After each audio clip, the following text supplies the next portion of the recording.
Broadcasting from deep within the heartland of free America, where liberty still shines bright. You're listening to On the Move with Mac Worley III.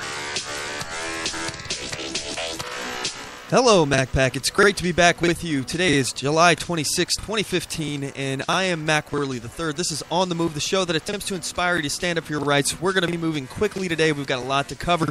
First and foremost, today's episode is titled Illegal Immigration, Gun Control. This is episode 80 of On the Move Show. To give you guys a heads up, we're going to be joined. This is a first time ever kind of situation for me. We've never had this happen. We got 3 special guests coming on at one time. I'm very, very excited about this. We have Joe and Rufty, Alex Butler, and Jerry Sanford from the Old Dominion Libertarian Radio Network. They are going to be joining us as our special guests for the first hour today. Today is going to be really fun. By the way, if you guys haven't done so already, please go ahead and follow us on Spreaker.com/OnTheMoveShow. That is SPREAKER.com/OnTheMoveShow. We broadcast every Sunday at 5 p.m. Pacific Standard Time. That's 8 p.m. Eastern Standard Time, and we discuss all things liberty, guns, government. By the way, I would be remiss if I did not give a shout-out to our networks out there. Big shout-out to the405media.com and haywiregulch.com as well. And just so you guys know, our featured topics today are going to be illegal immigration. I want to actually deep dive in the root causes and what we could actually do to prevent illegal immigration. What are my thoughts on it? I'd love to hear your thoughts on it. I'll give you the number to call in a moment. Also, in light of the aftermath of another mass shooting, essentially, is what this was. I want to talk again about gun control, not because I support gun control, but because I know there's going to be more and more calls from the left for it. And I want to talk about specifically, what are they calling for? What do they want? And why will this not work? Why will more gun control not work? Why will it ultimately become a failure? And we'll deep dive into that, as well as some other tertiary issues and secondary issues on that. So you guys aren't going to want to go anywhere. By the way, as usual, you're welcome to join the conversation. And the number to today's show is 360-450-5625, or you can email the show at talk@onthemoveshow.com.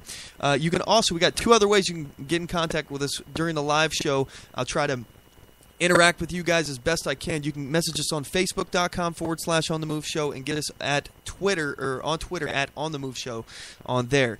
So anything you'd like to discuss is open for debate, anything at all. So feel free to light up our MacPack phone lines. I just want to also mention here, check us out on our website, OnTheMoveShow.com. Again, Spreaker.com/OnTheMoveShow, Facebook.com/OnTheMoveShow, YouTube.com/OnTheMoveShow, and Twitter.com/OnTheMoveShow.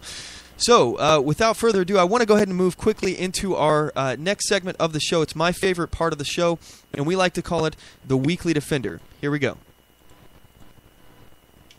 And now it's time for Weekly Defender. You have the right to defend your life, the right to defend your family, and the right to defend your freedom.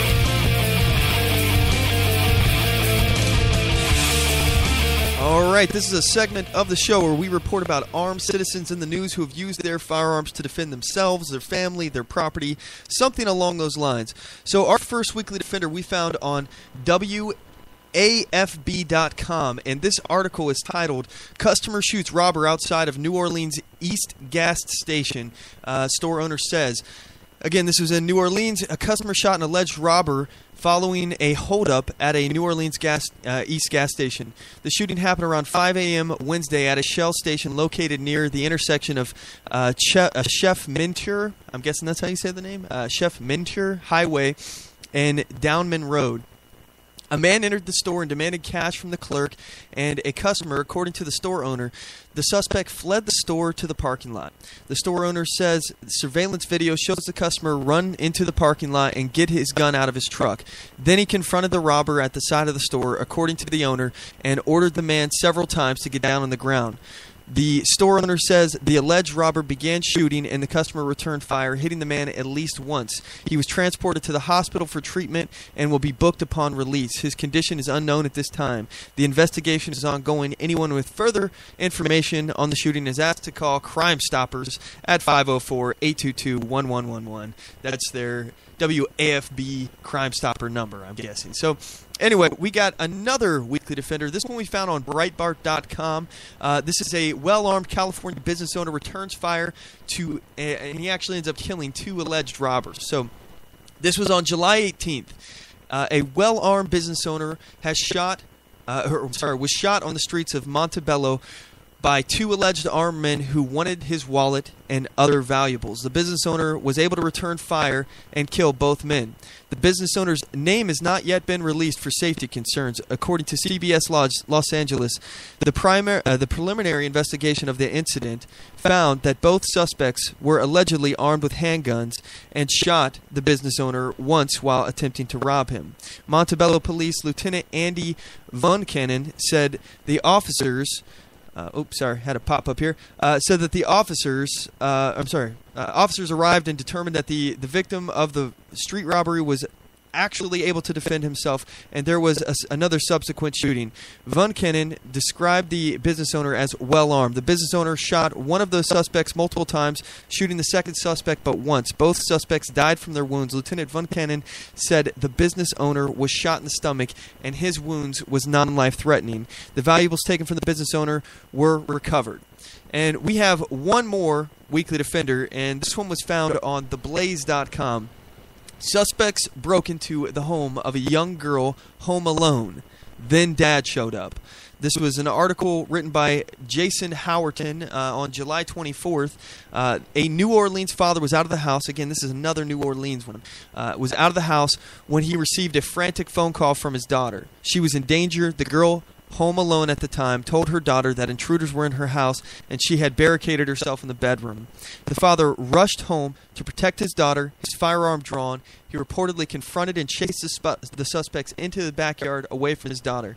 At one point, the dad said he thought one of the suspects, identified as 18-year-old Amani Smith, was attempting to draw a firearm, so he opened fire, hitting him once in the thigh. The suspect managed to make it out of the man's backyard alive, jumping a fence before collapsing in the street. Smith was taken to the hospital for medical treatment before he was booked on charges and released to the incident.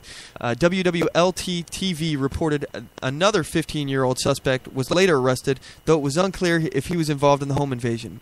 Police arrested a 15-year-old boy for aggravated assault involving the same homeowner that happened several days ago. The boy's involvement in that incident had gone unreported to the police, and they are investigating whether the boy is involved in this burglary incident. No charges have been filed against the father. So, anyway, with that said, I just want to point out the fact that, number one, this is my favorite segment of the show. And the reason why, I actually had a conversation with somebody, because I've mentioned that this is my favorite topic, self-defensive gun use. And people were like, well, why do you like hearing about this kind of stuff? Why is this important to you? It just seems something kind of morbid. They didn't quite understand why I would like to hear about these kind of things. And it's not because I want to hear about bad guys getting killed. No, I actually don't want to see anybody get killed. I'm actually a pacifist, so I don't believe in hurting other people unless you absolutely have no choice, because it's your life or theirs. When it comes to that, if you put me in a position, obviously I'm going to choose my life if you're trying to take it from me. So, it's not that I like seeing bad people die. No, I don't want to see anybody die. But I'm also not going to feel sorry for people who are forcing others to use their firearms defensively. I refuse to feel sorry for them. But secondly, the most important reason here why I like these kind of stories is because every single time that somebody uses their gun defensively, that's potentially a life saved. They could potentially be saving their own life. And first and foremost, I love the fact that we're not relying on government in these cases. We're not calling 911 and waiting for them to come, because in most cases they arrive after the fact to investigate the crime, and they don't arrive quickly enough to actually do anything to help. But on to that, we all have a right to defend ourselves. And, that right preceded the creation of this government. And in my opinion, all governments, most likely. That's unless it was created, that government was created by force. But I digress. Anyway, I love hearing about how firearms are used to protect people. You have a right to defend your life, the lives of your family. You have a right to defend your property, and you have a right to defend your freedom. We at On The Move, we support your rights. If you have a story about how you lawfully defended yourself, or you'd like to comment on one of these stories, we would love to hear from you. Give us a call. The number to the show is 360-450-5625, or you can email the show at talk@onthemoveshow.com. All right, at this point, we're going to cut to a quick commercial break, and when we get back, we have some callers here on the line. I think they may be our guests for today, so we're going to go ahead and take these calls and get into the next segment. Don't go anywhere. We'll be right back. Oath Keepers is a nonpartisan association of current active duty military, reserve, guard, veterans, peace officers, and firefighters who will fulfill the oath we swore. With the support of like-minded citizens who take an oath to stand with us, to support and defend the Constitution against all enemies, foreign and domestic. So help us God. Join us at oathkeepers.org.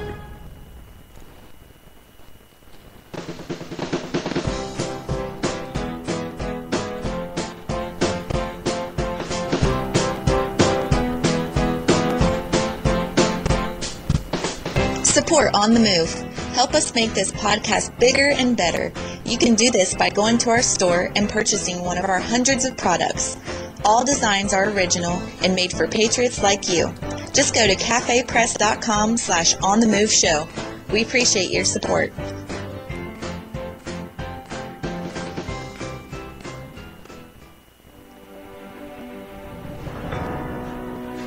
Hi, I'm Latasha Worley, and I work with candidates to creatively and effectively communicate their message to voters.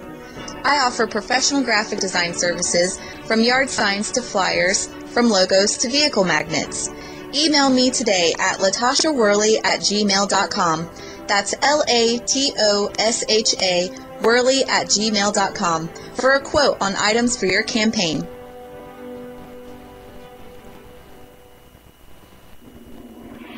Broadcasting from deep within the heartland of free America, where liberty still shines bright.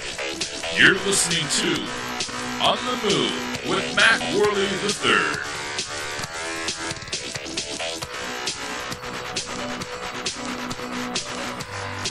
All right, we are back. I appreciate you all sticking with us. So we have two of our three guests here on the line, from what I understand, and I'm going to go ahead and bring them on the line right now. First things first, callers, give me your name and your location. I know we got two of you here, so we're probably going to be talking at the same time. Alex, are you there? I am. All right. I'm Joe and Lefty from Richmond, Virginia, one of the co-hosts of the Old Dominion Libertarian Radio Network. All right. Well, first... I'm Alex. Oh, go ahead. Yeah, go ahead, Alex. Introduce yourself, please. I'm Alex Butler. I live in Culpeper, Virginia, and I am co-host of the Old Dominion Libertarian as well. All righty. Well, first and foremost, I just want to roll out the welcome wagon here, the red carpet, and say welcome to our program. I'm really thankful that you guys would join us today. I love another opportunity to talk to other libertarians myself, and I know we're going to be having another one of your co-hosts join us here today. So very first thing I want to start with, Joe, if you wouldn't mind just giving us a little bit of background about your guys' show. Sure. I became a strong libertarian activist in 2012 when Gary Johnson ran for president.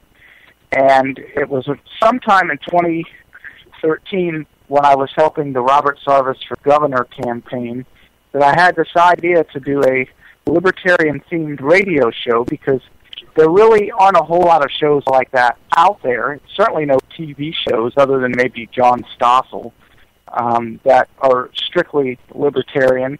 And there really weren't any, and even though there were libertarian shows out there, there were no shows that were strictly promoting Libertarian Party candidates who get very little airtime.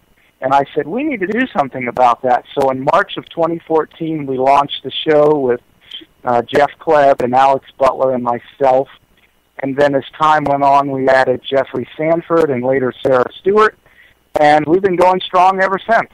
Yes, sir. So as far as where can people go to actually find your show, if you don't mind giving the address and everything? Oh, sure. Well, we're on Facebook, and it's facebook.com/ODLRN. Alrighty, and from what I understand, you guys are still broadcasting on Blog Talk Radio. Is that correct? We are. We love to move, but the price is right.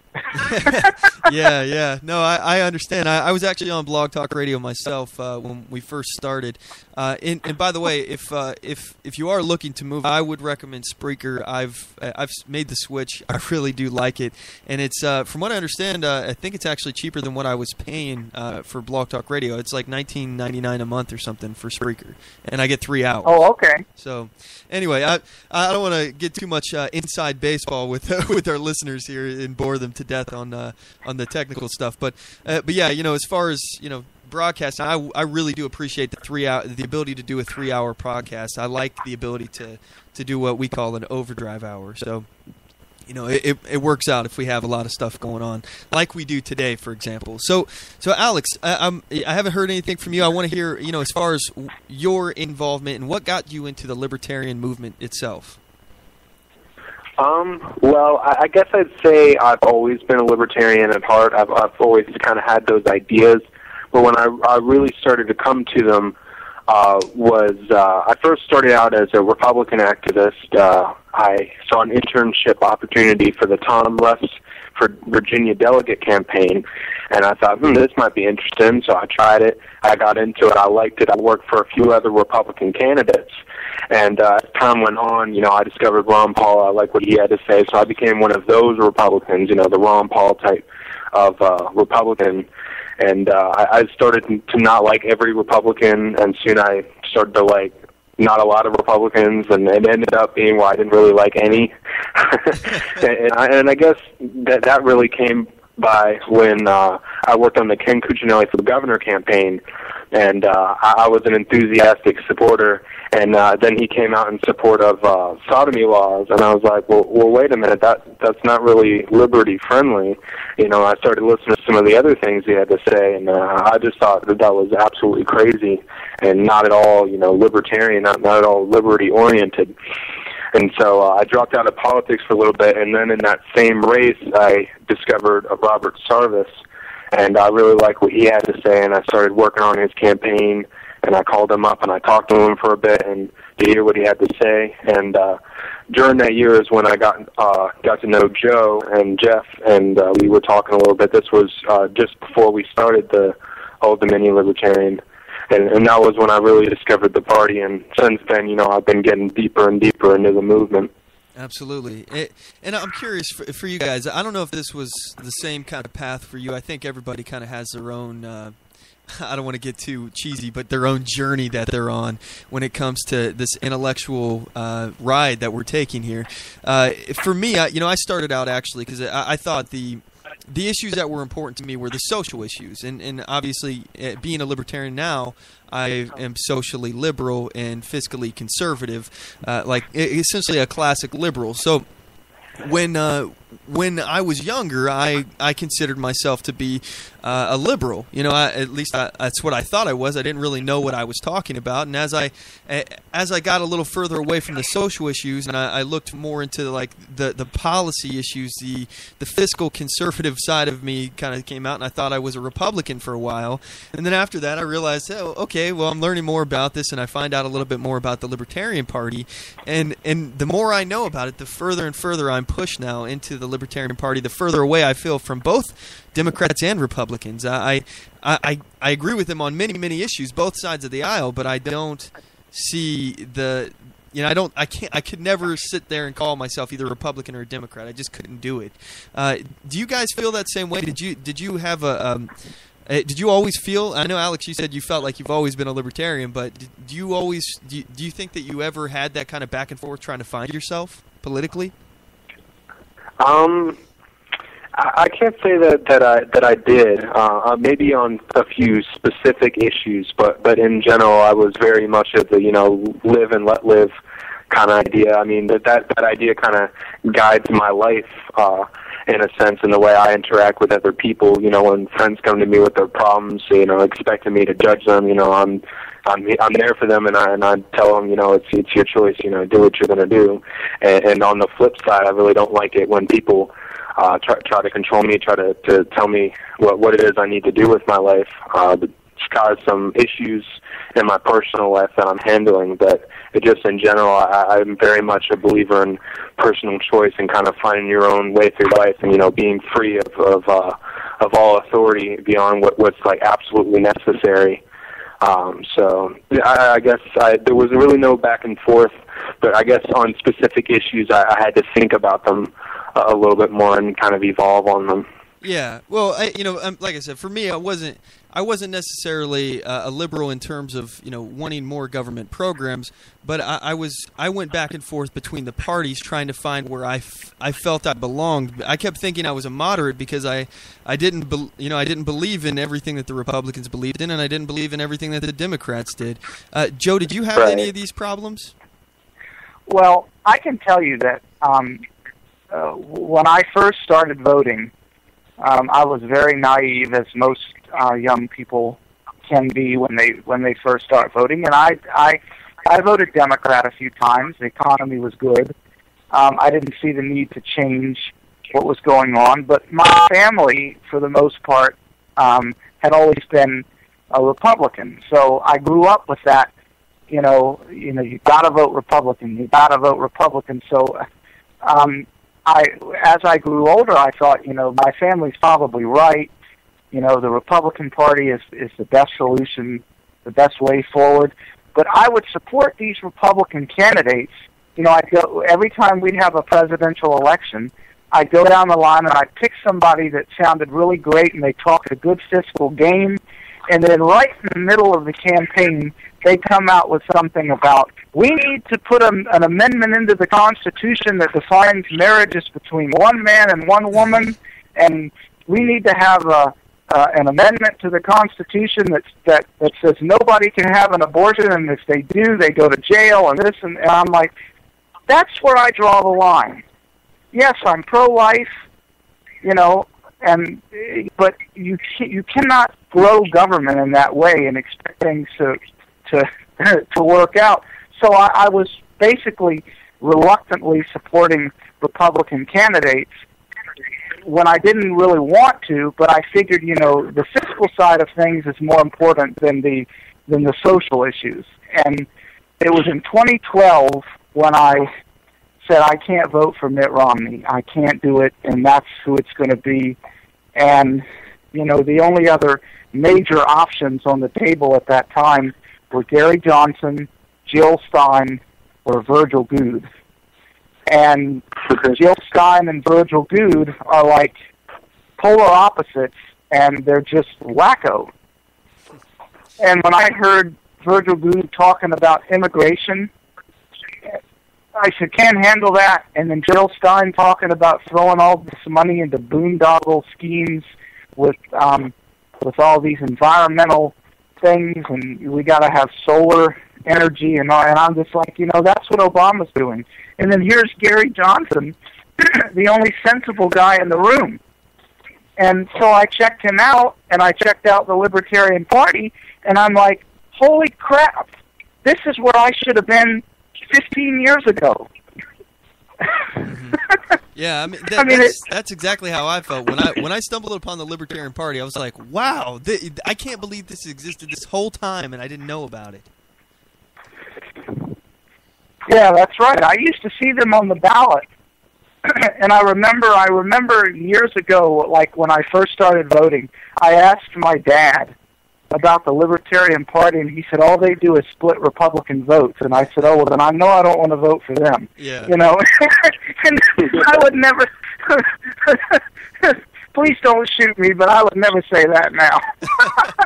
Yeah, no, I understand that is a very common thing. And, you know, honestly, I'm really hoping that Trump gets the Republican nomination, not because I like Trump. In fact, I think he's not a conservative, and I was actually going to talk about that a little later as far as some of my gripes with him. But I hope he gets it because that'll guarantee I'm not voting for a Republican, and hopefully it'll drive more people to vote for Libertarians. I doubt it will actually work in our favor, but I think it probably will only end up resulting in a Hillary presidency. But maybe it'll work in our favor. Donald Trump is an absolute nutcase. yeah, absolutely. So I got a question for you, Alex. Sure thing. I'm trying to find out what you guys what each one of you thinks is the biggest issue of our time right now. I know there's so many going on, but what concerning our republic do you think is the issue that we need to pay attention to now? That's a good question. Obviously, fiscal matters are rather important because our entire standard of living is based upon that. But actually, right now, what I've kind of been focused on, and this is actually a controversial issue within the Libertarian movement.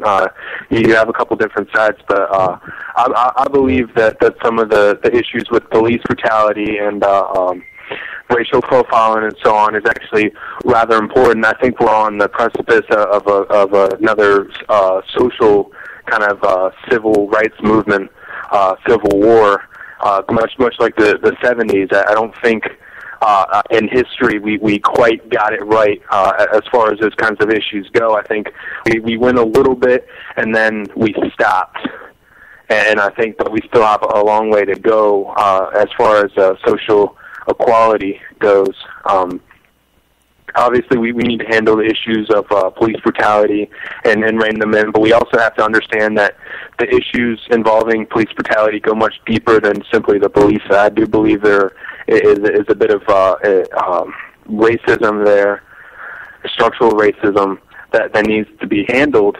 And when I say structural, I'm not necessarily saying that the cops are absolutely they know they're consciously racist, but more that these are racist undertones in our subconscious that have been brought up in our culture. With most of the black community being brought up in poverty, and poverty being so linked to crime, the black community has been so linked to crime that in our subconscious we link blacks to crime, and I think that has a definite part to play in what we've been seeing on television lately with all these young unarmed black men being shot, and everybody justifying it by saying, oh, they were just thugs. So I definitely say that that's an important issue we need to address. We need to rein in the police, obviously, first of all, and second, we need to address the issues that are really, really deep rooted in there with the racism, the poverty, and so on. And I think if we don't address those things, I think we're going to be seeing a lot more unrest and possibly Baltimore's all over the country. Absolutely. I'm definitely concerned about the racial divide that's happening right now, especially in the wake of the Charleston shooter. That was one of his goals, is to incite a race war, and I feel like a lot of people are falling right into that trap. I want to introduce Jeffrey Sanford to everyone. He's on the line. Hey, Jeff, you there? Jeffrey. Yes, sir. All right, there we go. Yes, sir. All right, Jeffrey is another co-host from the Old Dominion Libertarian Radio Network. Jeffrey, can you tell us just a little bit about yourself? What got you into the Libertarian Party and the movement, and how'd you basically end up on the show? Okay. I applied. Sarah couldn't do it one weekend, and she sent me the website, so I applied. I wrote a little paper, a little blurb over to Joe about my Run Independent movement and how I thought that might hold the solution to all of our problems as far as representative democracy and preserving our republic. And I got the job. All right. That's what we do. Yeah. So as far as your evolution to the Libertarian Party, have you always been a Libertarian, or did you come from another party, or basically how'd you find out about it? Okay, as far as finding out the Libertarian Party, I'm a political science major, so I know that you have to run as a Democrat or Republican to win the thing, okay? And then I went through a little period in my life following Ron Paul, and I saw him get through. There's a great article today that came out really honest, I think from the Hill, about a rarely known rule to change the GOP to ensure the GOP candidates. But I saw that happen, and I saw it happen in Louisiana. They sort of shut down our convention. And I was an independent. I've been independent since 90. Proud of it, but I sort of watched the party system and trusted them that they were going to be okay, just have to be able to make our stand. And then they called the cops. They sort of broke some guy's hip who was an elected chairman of the new chairman of the Republican Party, and it was just totally crooked, exercise in bully politics. The history books will show it's just like Hitler or something like that back in the day. So that's what happened, and it just really irritated me. And I sat here and I debated about it on Facebook. I talked to some Marine friends of mine, and they were like, "I'm just going to sit back and wait till the shooting starts." And I'm like, I'm not quite willing to sit back and wait till the shooting starts. And instantly it came to me the idea of running independent. If everybody would run independent, make sure we have our independent third-party candidate. It doesn't matter whether you're a communist or if you run independent, we could sweep the two parties that have just destroyed our liberty away and start over. That's my dream. Oh, yeah, I can't really disagree with you. One of the biggest things for me right now is we're being torn between these two parties that both have things that I actually like. Like, for example, the Democrats, they support gay rights, and in my opinion, I think that's linked with individual rights, and they support people being able to choose what they put into their own body as far as, that they're not for the war on drugs. They're against the war on drugs. So, again, those to me are individual right issues. But the Republicans on the other side, they support gun rights, which that is an individual right issue, and I think immensely important. And as well, they also support fiscal conservatism, which we as far as like balancing a budget and trying to not live above our means as a society. So we have two parties that have issues that I think that libertarians find extremely important. All four of those issues as far as that, and they all relate to either how the country should be run or individual rights. For me, I am a big fan of the Libertarian Party. I love the saying that it's the party of the most freedom, and I love that little analogy that libertarians believe that homosexual couples should be able to defend their marijuana plants with firearms.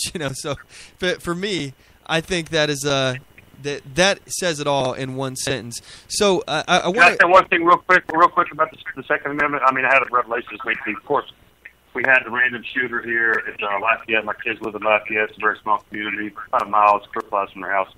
A guy goes in there and supposedly starts shooting people up.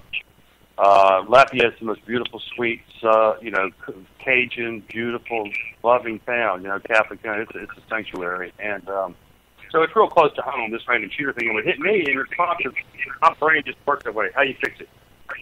I call it universal carry. If you're capable, able-bodied, well enough trained, and can carry a firearm, you've got to carry one.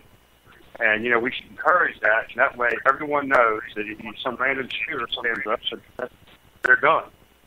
Absolutely. Yeah, I mean, I think that the fact that it was done in a gun-free zone, that is a big telltale sign that these shooters, again, this is not the first time this has ever happened. These shooters are targeting areas that they consider soft targets.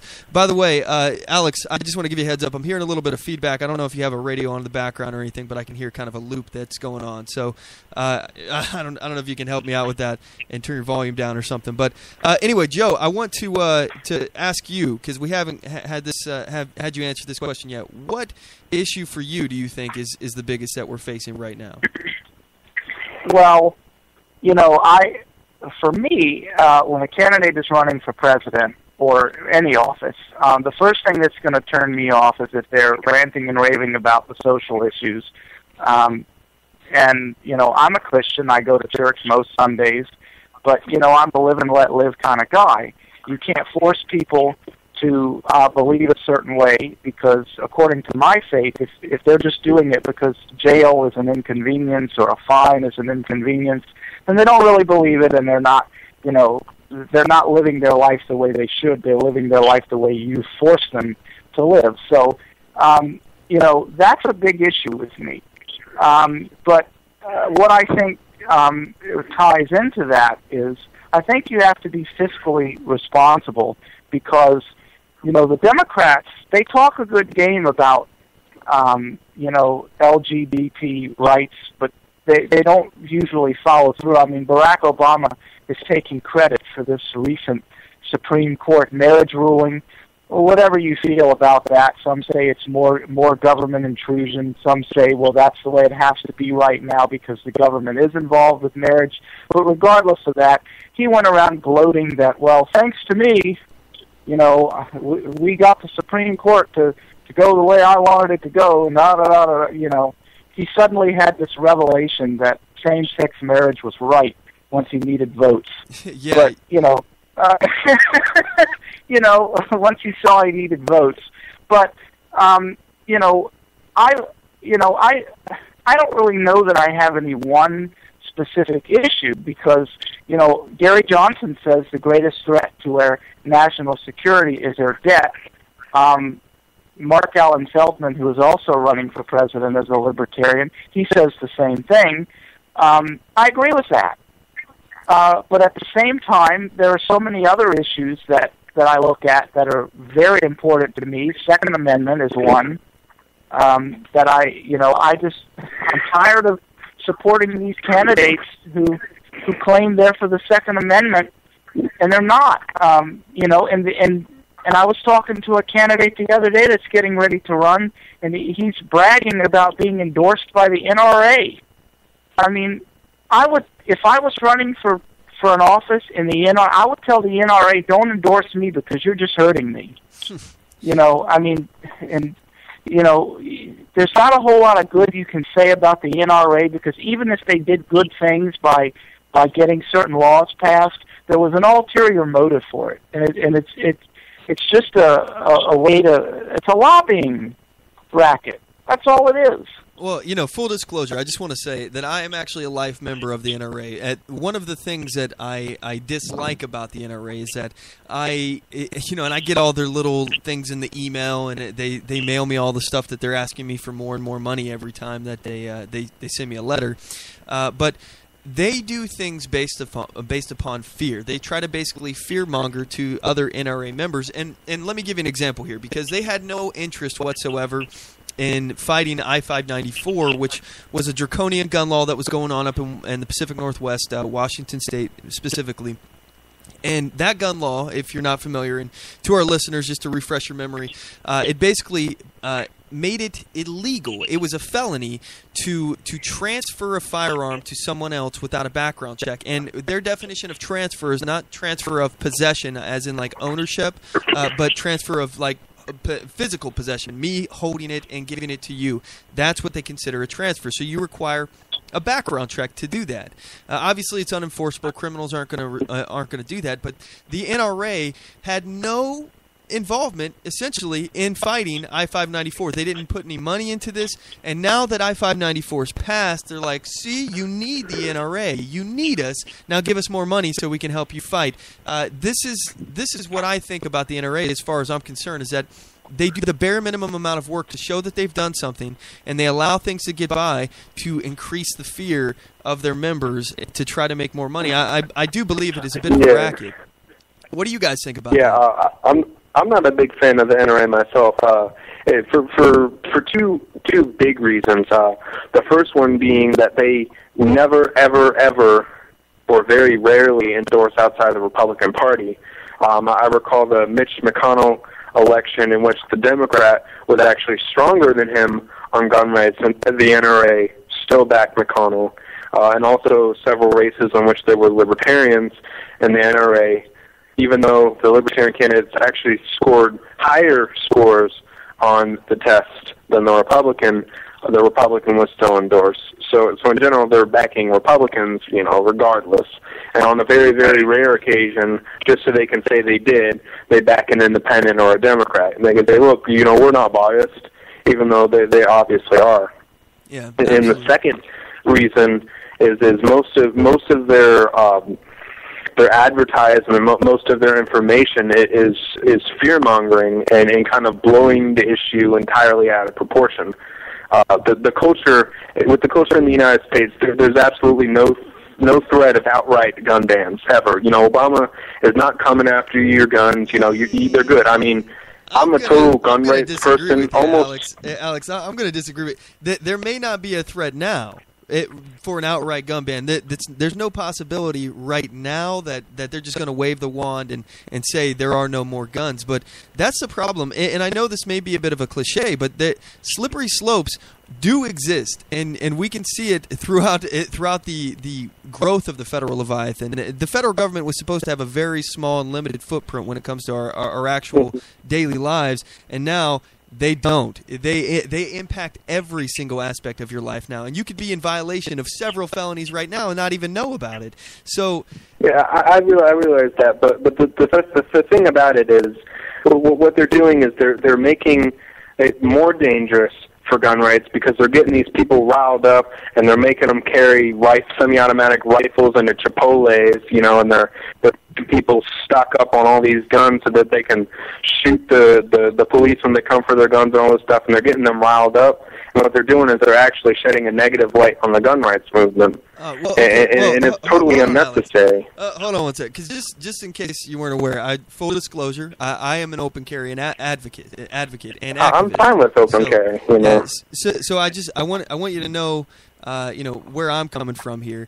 As far as I understand your point that it may put some people that were on the fence about gun rights on the opposite side of gun rights for open carry activists to go out and do something that may be considered divisive. In addition, it may drive people who are anti-gun even further into the anti-gun camp. However, the point being, the reason for open carry is, number one, firearm awareness, letting people know that, first of all, this is legal, this is totally lawful, you have a right to bear arms, and to educate people about their rights. Secondly, and most importantly, I would say, is to actually influence the community and get them normalized with seeing it. Because one big reason why people call the police when they see somebody with an AR-15 walking on a public sidewalk is because they've never seen it before, and it freaks them the hell out. Now, I understand that. They have every right to be scared. I'm not judging them based upon their irrational fear of an inanimate object instead of somebody's mannerisms and actions. But what I am saying is that if they saw it more often and everybody did it a whole lot more often, it wouldn't be a big deal. And they would start looking at people based upon their conduct and not what inanimate objects they're carrying. But everybody sure. Say that again? I totally understand. 2-year draft. Sorry. Okay, Alex, what did you say? And then we'll get to you as well here. I was going to say I totally understand what you're saying, and I'm a total gun rights guy, like to the extreme. I'm for passing national constitutional carry and stand your ground laws, which basically means you can carry any gun you want. Just no permits, no background check, nothing. And if somebody attacks you, you have your right to shoot them. I'm for that, but at the same point, I think we have to be rational in our approach and realize that you don't need a semi-automatic rifle and Chipotles. A simple pistol will do fine. And what you're doing is you're setting people ill at ease. And I do think that there's a certain safety issue that comes with everybody carrying these big guns, everywhere they go. I don't think that's what we need. I'm for guns. I have a gun. I shoot a gun. I love guns. But I think there's some people, and the NRA is partly responsible for this, and I do believe that gun lobbies exist and do have a part to play in this, but I think people take it way too far in the amount of firearms they accumulate, how often they carry it, and how they talk about it, and their just approach to the issue entirely. And as you pointed out, you were right. I do think that's scaring people into the opposite crowd, and also I think it's taking us down a route we don't want to go down. We want to kind of society where everybody feels they have to be armed. As the NRA is saying, anybody could shoot you at any moment, anybody could rob you. The government's coming for your guns. I think that's a road we don't want to go down. Well, in general. Okay. Yeah, can I say something about this? Yeah, go ahead, Joe. What's up? Sure. Yeah, well, I think, and I see this in the libertarian movement, there is a school of thought that I should have total freedom, and I agree with that, and I should be allowed to do whatever I want. But just because you're allowed to do something because you're free and we're fighting for freedom doesn't mean it's a smart thing to do. Exactly. That's my point exactly. Yeah. So I want to give Jeff a second here to talk because he was trying to get a word in here. Jeff, what did you have on your mind? Oh, let's see. I had so much on my mind. The big thing, I'm sorry to do this to you, but my mind shifted gears and it went to the Iran question of all things. I apologize, but the Iran question is a big question of the week for libertarians. I feel like see, I'm not a libertarian, which is a fundamental freedom. It's a libertarian, it's a little L libertarian. I mean, we have fundamental freedoms as human beings, and, we share that with all human beings. And it's human people we're trying to do a treaty with for nuclear, to gather some type of nuclear consensus, And we got this guy, Tommy on the other side, and the imam, top people over there in Iran. There's top people over here. There's probably not any more top people in Iran than there are top people in the USA that did benefit from the problem we have. And I just think that as a unit, as far as the international libertarian issue, we got to talk about the Iran issue right now, and it's pretty. What do y'all think? Actually, I'll let Alex take that question first. What do you think about that, Alex? Could you repeat the question a little bit? I kind of zoned out for a second. I apologize. No, sorry, I didn't mean to put you on the spot. He was asking regarding the Iran situation. What are your thoughts on the nuclear deal with Iran? I'm for it. I think that before we start, sending troops and we start sending missiles, we start sending bombs, we should try to come to a diplomatic solution. The people get this idea about Iran, that everybody there is a terrorist, all these Muslims there, they're bad, they're just going to stab us in the back. But the truth about Iran, I've seen pictures, I've talked to people from Iran, I've done my own research, and Iran is not, some desert with a bunch of terrorists and caves. It's a real country with, real people. They have cities. They have entertainment. They have, they have a culture. They have food. They have music. This is a real legitimate community. This isn't just some terrorist cell posed in every country. It's a real country with real people, and we have to realize that when we think about these issues, it's easy when you listen to the American media to just pawn off all these Middle Eastern countries, as full of terrorists. We got to bomb them in order to be safe.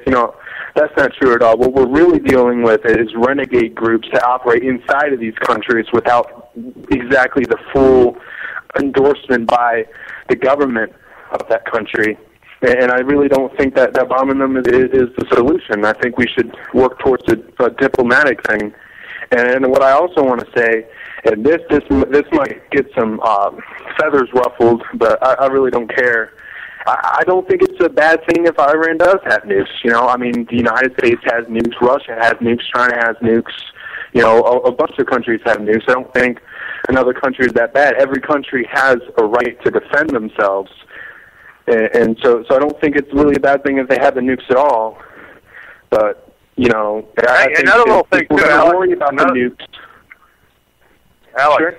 There's a King Dariush in Persia, long before it was an Islamic country, before the Muslim horde overran Persia.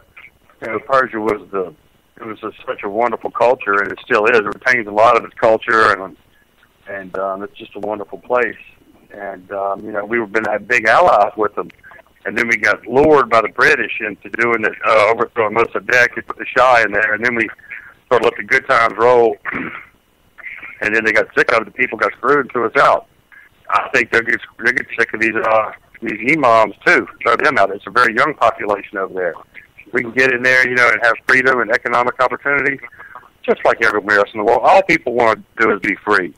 And the Persian culture is very free. I mean, there's a lot of the concept of liberty came from King Dariush. So we're very similar culture and a lot of freedom with the Persians. So, Joe, what do you think about this Iran nuclear deal?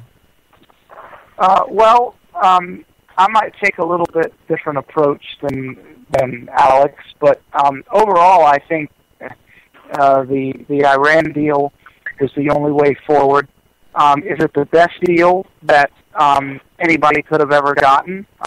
We'll never know because nobody else is trying to get a deal other than John Kerry and Obama and the Obama administration. You could argue that it's, yes, somebody else could have gotten a better deal. I think Lindsey Graham said everybody that's running for president as a Republican, with the exception of Rand Paul, would have gotten a better deal. But even Rand Paul says that deal is horrible, and he's proposed something that's, I don't know. But, I don't know. Do I think Iran should have nukes? I go back and forth on that. On the one hand, we shouldn't be the bullies of the world telling other countries what they can and can't do, because we certainly wouldn't like it if they came and did that to us. And every time they have tried to do that, we've nearly obliterated whatever country it was that was doing that. So yet we think we have the right to do that. But, on the other hand, those people that are running Iran, they're not the ordinary folks that are living on the ground and begging for freedom either. And, a good point that was brought up yesterday, I was on Facebook, and somebody said, well, Iran has said over and over again that they want to push Israel out into the sea. And somebody else said, well, that's what I hear Netanyahu saying all the time, but I've never actually heard an Iranian leader say that. And then somebody else spoke up and said, oh, yeah, on Fox they said on Fox News, they had the Iranian leader speaking, and they had a U.S. interpreter telling us what he said. And the guy responded back and said, well, are you positive that that interpretation was accurate? And the guy says, well, why would Fox News be dishonest about that? And I'm sitting there with my mouth open, going, are you kidding me? Why would Fox News be dishonest? Why would MSNBC be dishonest? Well, that's how they... Let me comment on that for 1 second here, because one thing I would like to just point out is that these Iranian leadership, and Alex made a point that Iran is not an evil place regarding the people, and I don't have any issue personally with myself with the Iranian people. In fact, I think the Obama administration should have supported the Iranian people when they were trying to overthrow their leaders in, I think it was 2011, if I'm remembering correctly. Maybe I'm getting my dates mixed up here, but anyway, they tried to actually overthrow their government, and Obama was silent on this. My issue is not with the people of Iran. It's with the government, the totalitarian government of Iran. That's the same government that is responsible for throwing homosexuals off of buildings, killing homosexuals in droves, and it really just violating human rights on a massive scale. In addition to that, what I would like to say, because we were talking about why does America have the right essentially to say no, Iran can't get nuclear weapons? And Alex, before we cut to a commercial break, I want you to answer this real fast for me, if you would. If you're in a dark alley with somebody who's telling you that they're going to kill you, because Iran, for example, just even a day after the nuclear deal was signed, had protest in Iran, which, if it's an opposition point from the government, is not allowed. This is a totalitarian dictatorship. So if it's contrary to the government's belief, protests are not allowed to continue on the streets, and they're shut down. But this one wasn't. This protest was in the streets screaming, "Death to Israel, death to America," the day after the deal was signed. So if you're in a dark alley and you have a gun in your possession, in your hand, and somebody who's screaming that they're going to kill you is on their way to pick up a firearm in front of them, do you let them pick that up, or do you trust that they have a right to be armed as well? What you do is you understand who benefits from the story, from the propaganda story that's getting fed us. Who is the winner? how many times have they been the winner before using the same technique against us? You know, you can't just, you got to read between the lines. You can't read just, you know, what you get. But I did see something from Commody's Twitter feed today that I enjoyed reading. I even had to reply to it, that I think I'm going to reply to.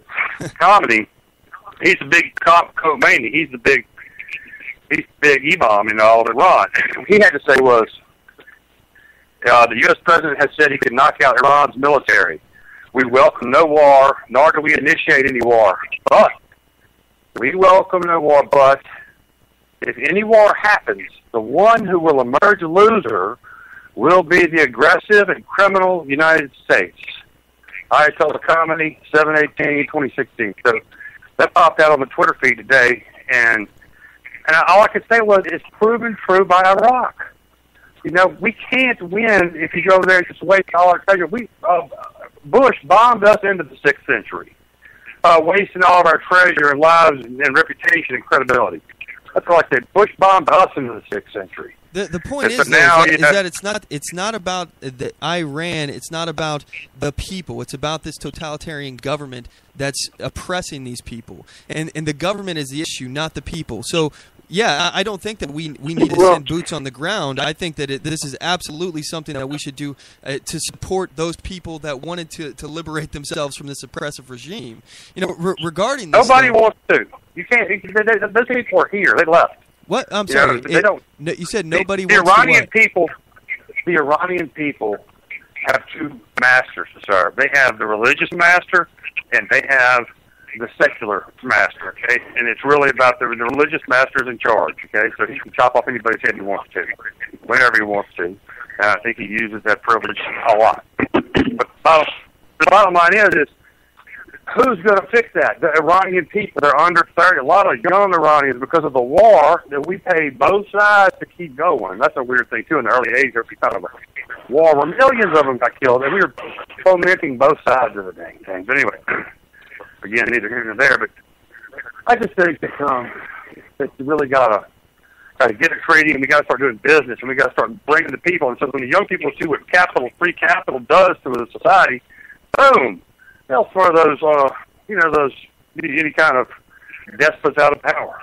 That's what I think. Well, okay, guys. Hey, guys, we're up against the break right now. I just want to check with you guys. Can everybody stick around for about another 15 minutes and keep talking? I want to keep talking the issues with you guys. Sure. I can be here. Yeah, sure thing. Do I have enough time to answer your question before we cut the break? Well, we got to cut the break like in 30 seconds here. But we'll be back after this, and I'll have you answer that question. Anyway, guys, by the way, I'm noticing we're about ready to cut out in the first hour. If you're on the 405media.com and you want to stick around for the second hour, feel free to do so at OnTheMoveShow.com. Again, I just want to give a big shout-out to the 405media.com and Haywire Gulch.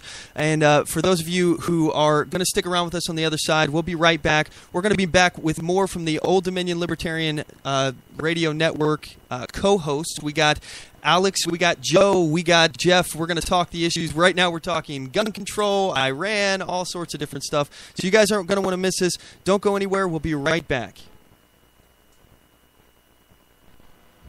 I do solemnly swear that I will support and defend the Constitution of the United States of America against all enemies, foreign and domestic, and that I will bear true faith and allegiance to the same, and that I take this obligation freely, without any mental reservation or purpose of evasion, pledging my life, my fortune, and my sacred honor. So help me God. Join us at oathkeepers.org.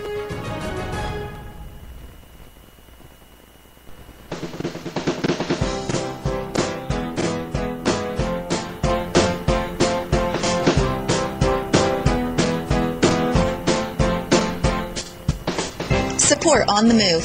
Help us make this podcast bigger and better. You can do this by going to our store and purchasing one of our hundreds of products. All designs are original and made for patriots like you. Just go to cafepress.com/OnTheMoveShow. We appreciate your support.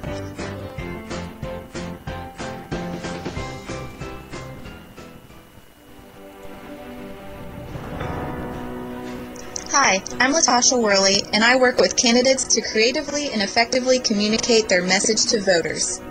I offer professional graphic design services from yard signs to flyers, from logos to vehicle magnets. Email me today at latoshaworley@gmail.com.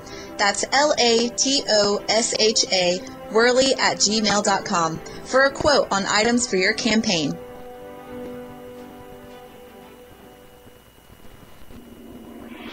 Broadcasting from deep within the heartland of free America, where liberty still shines bright. You're listening to On the Move with Mac Worley III. All right, we're back. I appreciate y'all sticking with us. When we last left, we had the host of the Old Dominion Libertarian Radio. Let me double check on that. Sorry, the Old Dominion Libertarian Radio Network. I wasn't sure if it was Talk Radio Network. All right. So we are joined by their co-host. We have Joe. We got Alex and Jeff on the line right now.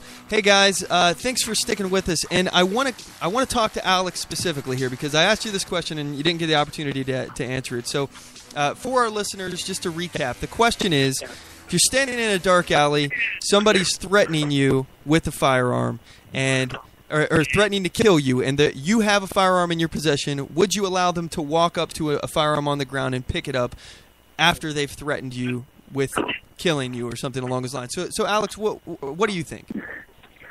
Well, you kind of have to think about it in terms of our relationship with Iran, because first of all, you comparing America to Iran, let's say they get a nuke, that's okay. We have 500,000 easily.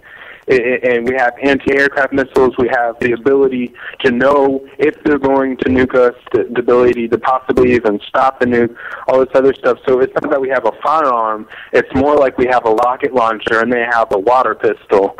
They're picking up a water pistol. That's the kind of military relationship we have to Iran. And what's also important to realize is, the Iranian government is pretty corrupt. I think everybody realizes that. But what we have to realize also is that a lot of the crimes that are happening aren't necessarily sanctioned by the Iranian government. They're the result of terrorist cells, terrorist groups that are kind of individual of any country. For example, Al Qaeda wasn't a country; it was a group that kind of lived outside of country borders. They were in Afghanistan, they were in Iraq. Sure, they were in those countries, but those countries necessarily weren't causing the actions of Al Qaeda. And I think, in a similar fashion, a lot of what's going on overseas with the terrorism that's going on and the threat to the United States isn't the Iranian government themselves, but a group of people in and around that area. So let me just be clear, because I want to make sure that I'm understanding your point, and it's I'm giving you a fair shot here, because from what I understand is, number one, you basically downplayed the significance of the damage that a nuclear weapon could do in comparison to our technology. For me personally, I disagree with that, but I just want to make sure that's your first point, right? Is that their technology isn't... Oh, not necessarily that, but I highly doubt that Iran is as big of a threat as everybody is making out, considering the strength of our military, considering the fact that we have many, many, many, many, many more nukes than Iran could ever hope to dream to have. And just the general, strength of our military. I don't think Iran is worth getting worked up over. I think anything they might have possibly said is probably just beating their chest and trying to make it look tough. I don't consider them a threat at all, really. Okay, well respectfully, that's a point that I would disagree with. Number one, I think that any nuclear weapons blown up in America would be devastating. I think that would be an issue. Sure. So for me, I have a major concern with that, and additionally, I have a major concern with people who are first of all, that they are state sponsors of terrorism. You tried to say that the the government itself is not responsible for terrorism, but they are, in fact, since January 19, 1984, Iran has been a state sponsor of terrorism. This is on statedepartment.gov or state.gov right now. I'm on the U.S. State Department website looking at this information. They're on there with 3 other countries, Sudan and Syria. So with this information, I mean, obviously, a state sponsor of terrorism does not need to get a hold of nuclear weapons that can devastate not only our country, but also, let me just point out the fact that Israel is about the size of a postage stamp on a map, and it's tiny. So one nuclear bomb would annihilate Israel. And you know, my concern is to trust people who say that they want to kill us with the nuclear weapon technology. Now, I have if they weren't talking about killing us, if they wanted it for no reason and they didn't have, number one, a history and an active presence right now talking about killing us and our allies, I wouldn't have any problem with this. But they do. And we have no such thing as what's called mutually assured destruction with Iran, unlike we had during the Soviet Union, when the Soviet Union was around. If they launch their nukes, we launch ours. It's mutually assured destruction. We all die, so it's a big deterrent. However, with this religious background from this Iranian regime, they actually believe that if they bring the world on fire, if they actually set the world on fire, that they're essentially, what is their Christ essentially will rise from the grave. It's I think it's either the 5th or the 12th Imam, one of those. But he's gonna come out of this well, and it's basically the exact opposite of the biblical end of time. So the bad guys in the Christian Bible are the good guys in their belief system. So for me, I have a major problem trusting that somebody who believes that if the world is on fire won't use nuclear weapons when they're saying that they're going to use it. And now we've created a deal that only ensures that they will get nuclear weapons, and we've codified their nuclear weapons program. If they have economic freedom, economic success, all the geezers that want to friggin' do something with a nuclear bomb are going to be gone there just like they are here. Well, if that was really a concern by our regime, and let me just say, Jeff, because if that was really a concern by our regime, they would have supported actually overthrowing the regime back in a few years ago when Obama said nothing about them when there was an uprising, and he said nothing. And that uprising got squashed. You can't overthrow Iran's regime. It's not. You can't overthrow Iran. Iran's not. They're good. They overthrew us. They threw us out. Okay, it's like Vietnam. The people of Iran were rising up at the same time that it was happening in shoot. Now I'm thinking. I can't remember. I think it was Egypt. That's where it was. Okay, at the same time when Egypt was having this massive uprising, and they overthrew their government, the people of Iran were doing the same thing. And Obama decided to speak about Egypt and supported that, and he overthrew a dictator that we basically implanted there, which had been backing American decisions for years, decades, but he said nothing about Iran. He said nothing. And that overthrow, or I'm sorry, that uprising got squashed by the government because we did not say a word about it. So if our administrations were actually serious about getting these tyrants out of office in Iran, they would have said something then. A free market solution is not going to work because we don't really care about overthrowing Iran. Good. Well, we don't need to overthrow Iran. That's how we need to overthrow Saudi. You know, overthrow somebody. I'd like to comment on this because I'm hearing a lot of back and forth about is Iran good, is Iran bad, is this, I don't really care. Every time we go over into the Middle East and we meddle in things, and you pointed that out very well just now, Mac, with Obama supporting Egypt and the whole Libya thing. Israel is capable of defending itself, and one of the things that I firmly believe, and I get a lot of flack for this, is that Netanyahu doesn't want to go it alone, because if things backfire and he's on a world stage being tried in court for war crimes, he doesn't want to say we did it alone. He wants to have somebody standing with him so he can say, well, they were part of the deal too, But they're very capable of taking care of themselves.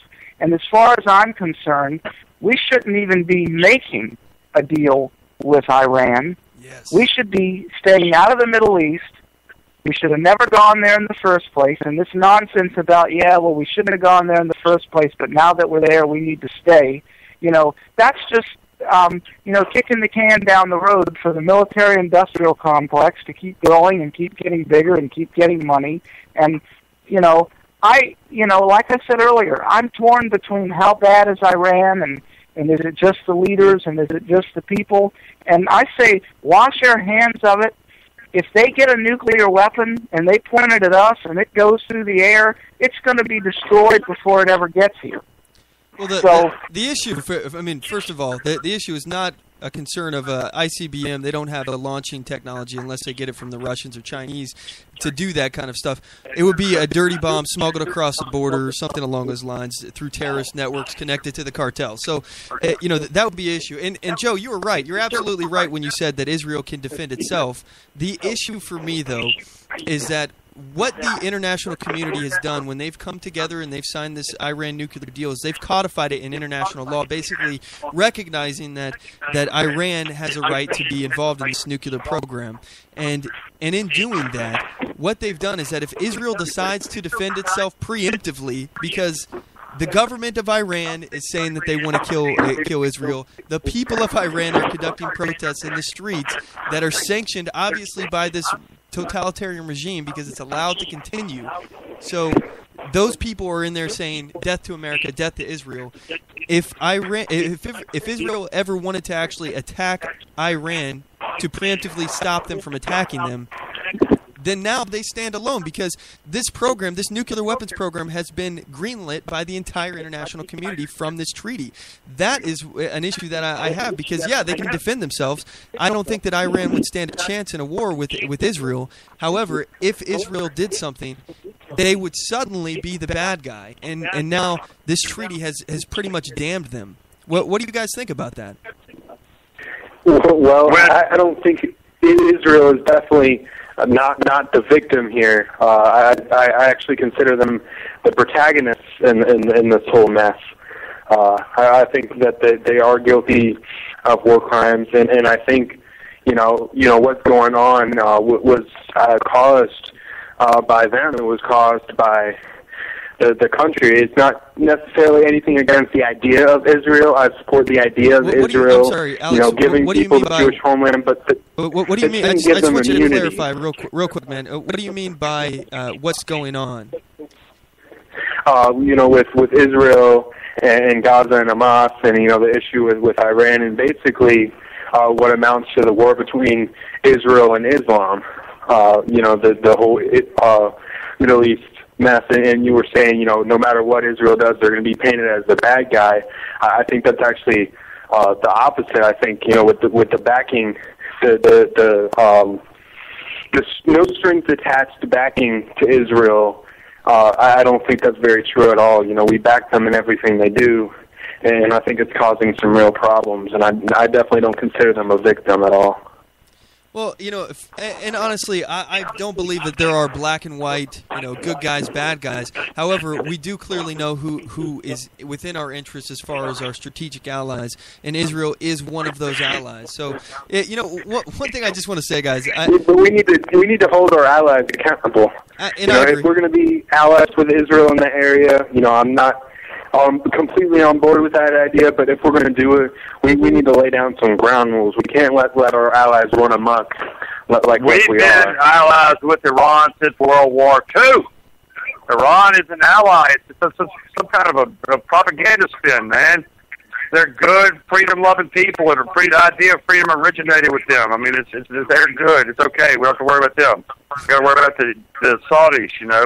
They violate our Congress in a lot of ways. Jeff, if we're so friendly with Iran, why are they considered a state sponsor of terrorism and have been on this list since 1984? In addition, why have they been responsible for helping kill U.S. Americans in Iraq and Afghanistan? Because they are state sponsors of terrorism. Okay. But what would you do if you were in Khamenei's shoes? We just took out our best friend, fucking Saddam, just ripped him out there for the Saudis. I mean, he had a good country. Iraq, there's something wrong with Iraq. I mean, he had stability. We totally ripped the guts out of the Middle East balance of power. I mean, we started World War III. That's what we're in. And so what do we do with it right now? So guys, I first of all, we're running out of time here. I just want to say I really do appreciate you guys coming on. I've had so much fun talking with you. I love talking with people who have like differences of opinion, and this has been a really stimulating conversation for me. I know I disagree with you guys on a lot of these issues, but I hope we guys are still friends here. I've enjoyed talking with you. So, Mac, you gave us the opportunity to come on here and on your show, man. We owe you one, man. Thank you so much. God bless you. You guys are awesome, and you guys are welcome back anytime. I love having like differences of opinions with people, because this is where people learn. And I respect your guys' opinion. I respect where you're coming from. I just respectfully disagree. And for me, I think. I think a little differently on the Iran issue, but I understand where you guys are coming from. Hey, Joe, can you give us your website, your blog talk radio, all your Facebook, social media, all the good stuff for your guys' show and stuff?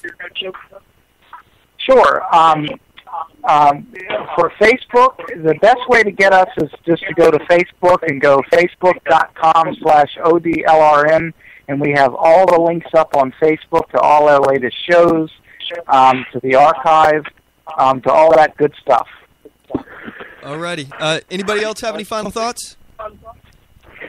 Thanks again. No. Alrighty, guys. Well, it's been my absolute pleasure to have you guys on, and thanks so much. Again, you guys are welcome back anytime. So feel free to hit me up and let me know if you ever want to talk shop on something. Okay? Sounds great. Thank you again, Mac. Alrighty, guys. You take care. All right. Bye-bye. Bye-bye. All right, so guys, at this point, we're going to go ahead and cut to a quick commercial break. When we get back, we're going to get into the next segment of the show. It's the Mac Attack. By the way, I do want to thank the Old Dominion Libertarian Radio Network for joining us. Again, you were hearing Joe in Rafferty. We had Alex Butler and Jeff. I can't remember Jeff's last name. Let me look that up real quick. It was Jeffrey Sanford. So anyway, I just want to say thank you so much, guys, for joining us. That was really awesome, and I hope you guys liked that. I hope that wasn't too in-depth in the Iran conversation, but we had fun. We had a good time. Anyway, without further ado, we're going to go ahead and cut to a quick commercial break, and when we come back, we're going to be talking, like I said, in the Mac Attack, we're going to talk about illegal immigration. I want to talk about gun control and really deep dive into these issues.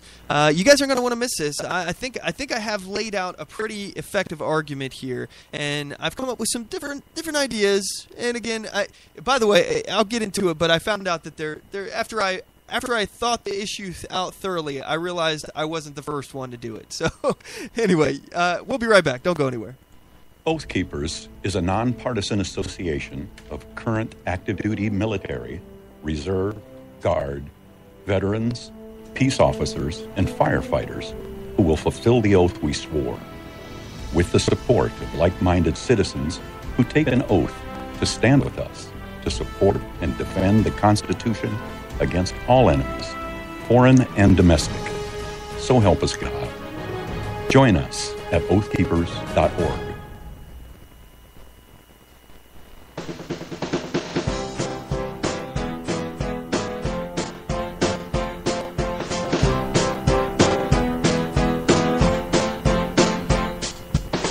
Support On The Move. Help us make this podcast bigger and better. You can do this by going to our store and purchasing one of our hundreds of products. All designs are original and made for patriots like you. Just go to cafepress.com/OnTheMoveShow. We appreciate your support.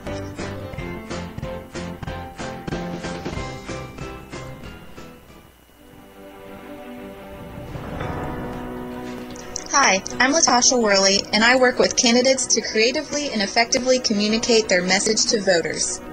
I offer professional graphic design services, from yard signs to flyers, from logos to vehicle magnets. Email me today at latashaworley@gmail.com. That's LATOSHA Worley@gmail.com for a quote on items for your campaign.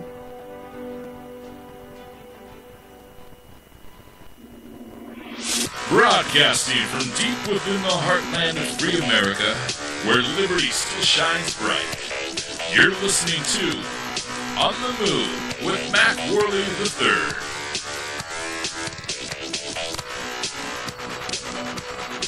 And we're back. All right, so I appreciate you guys sticking with us. First and foremost, you guys, members of the Mag Pack, you guys are the reason why I do this. I want to let you guys know that I'm really, really happy right now. I really enjoyed that conversation. I love debate. I'm the kind of guy that lives for this stuff. I live for it. So, talking with those guys at the Old Dominion Libertarian Radio Network, it really was fun.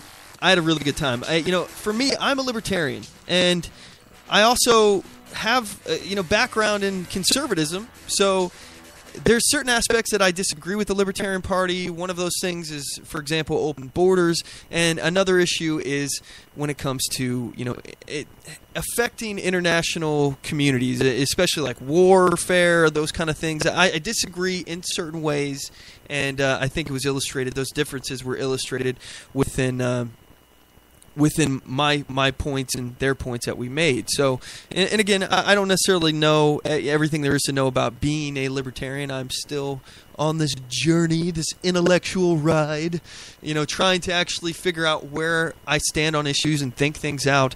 And that actually led me to a situation not too long ago. I had Allison Bricker on the show from LibertyTalk.fm, and we were talking about immigration. And, for me, I've always believed that, a country, and this is not my saying, so I just want to make sure I'm quoting it and giving it to the right person, the right credit. A country that cannot secure its own borders cannot secure its own destiny. That was Benjamin Franklin. I've always believed that, and I think it's true. I absolutely do believe that we need to have border security, have control of who comes in and out of our country. But after talking with Allison, she did kind of make me think about things differently, because one of the things I am always concerned about is giving more and more power to the federal Leviathan, sprouting a new head on the Hydra. These are things that I am very concerned about.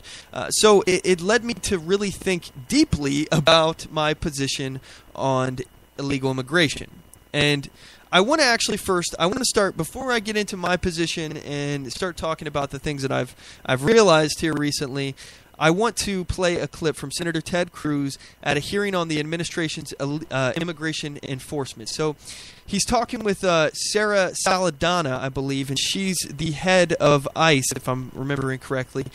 So he's asking her some questions. So I'm just going to go ahead and play the clip, and you can hear it for yourself.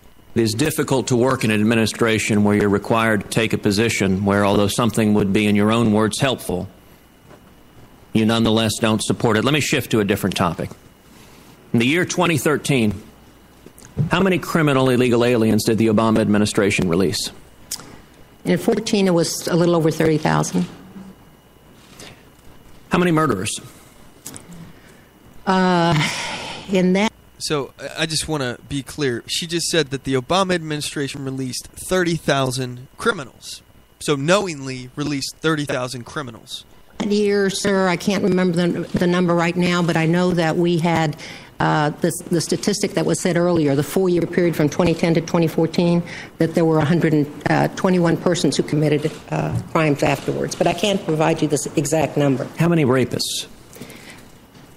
I am not sure right now. I'd have to pull that number. How many drunk? Okay, so you've come to this enforcement meeting, this immigration enforcement hearing, and you don't have any numbers. She doesn't have any numbers. She doesn't know how many rapists, how many murderers, how many drunk drivers she's released on the streets that were illegal immigrants. Now, first of all, let me just point out the fact. All right, this should be noted that if you've already come into the country illegally, that is one crime. So these people have committed additional crimes and then been let go. Drivers. Same answer. I can certainly break that down for you. And in fact, I think we're working on that right now. It's been requested before. Yesterday, how many murderers did the Obama administration release? Now, Senator, I don't know the answer to that question, but I want the American people to understand our job and our mission, if I may. We don't release people willy-nilly. We release people pursuant to these statutes and regulations. There are only a limited number of crimes that we are required to detain people. It is mandatory. So she's going on here. She's just yapping about her job and things like this. For me, this is an issue when you ask them these questions and they don't answer a simple question. How many murderers did you release yesterday? Some. I think that's a small percentage of the total. Also, the immigration courts have 500,000 case backlog. They have the proceedings they go through. They will order release because many of these folks challenge their bond or their detention. But in the rest, and I think it's like 49% this past year, in the rest where ICE has discretion, while she's talking, this statute has given us discretion. I'm pretty sure Ted Cruz is looking something up. We have very well trained, He's about to drop the very hammer. well experienced law enforcement officers who look at the entire case just like a magistrate judge or a federal judge does. Ms. Saldana? Here comes the hammer. I want to note that your testimony here, when I ask you how many criminals ICE released in 2013, you were off by a factor of 3. You said 30,000. The correct answer is 104,000. 104,000 criminals released by the Obama administration. There were 68,000 criminals, criminally illegal aliens, that ICE declined to begin deportation proceedings against, despite the fact, as Senator Sessions observed, the federal law that you're holding up there says they shall be deported. The Obama administration refused to deport them. That's 68,000 illegal immigrants who came into this country illegally, violated that one law, and then 68,000 of them were declined to be deported. Declined to be reported, even though the federal law requires them to be deported. That's a law. It says they shall be.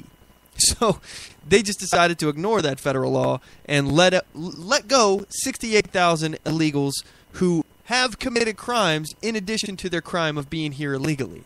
8,000. In addition to that, there were 36,000 in deportation proceedings with criminal convictions that the Obama administration released. And I would note that among those were 193 murderers with homicide convictions. So they released 193 murderers knowingly back onto the streets. 426 people with sexual assault convictions. Were over 16,000 criminal illegal aliens with drunk driving convictions released by this administration because this administration refuses to follow the law. Next time the government tells you it's for your safety or national security, this should be a conversation that should be brought up. They're literally releasing sex offenders, people who have committed sexual assaults, murders, and 16,000 drunk drivers back onto the streets. Now, you know, Ted Cruz has been known to talk about the tsunami of patriotism or, basically a tsunami of grassroots activism. That's a tsunami of drunk drivers hitting the streets. 16,000. 16,000. You think they really care about your safety? No. No, they don't give a crap about your safety. Sir, those numbers, I'm looking straight at them. You asked me, I thought, about 2014. That is 30,558. And the good news is, at least that went down from 2013 when it was 36,007. But you're Hold on. First of all, she didn't have the numbers anywhere before. Now she suddenly does have the numbers. And the good news is, they released less criminals this year than they did last year. So it's okay, everybody. Don't worry that there's 16,000 drunk drivers that were released back on the streets this year. It's less than there was last year. So we're good to go. The 68,000 criminal illegal aliens that ICE did not begin deportation proceedings against at all. And you got to add both of those together. It's over 100,000. And yes, sir, that's absolutely right. All done pursuant to this statute. Boom. Mic drop. Ted Cruz for the win.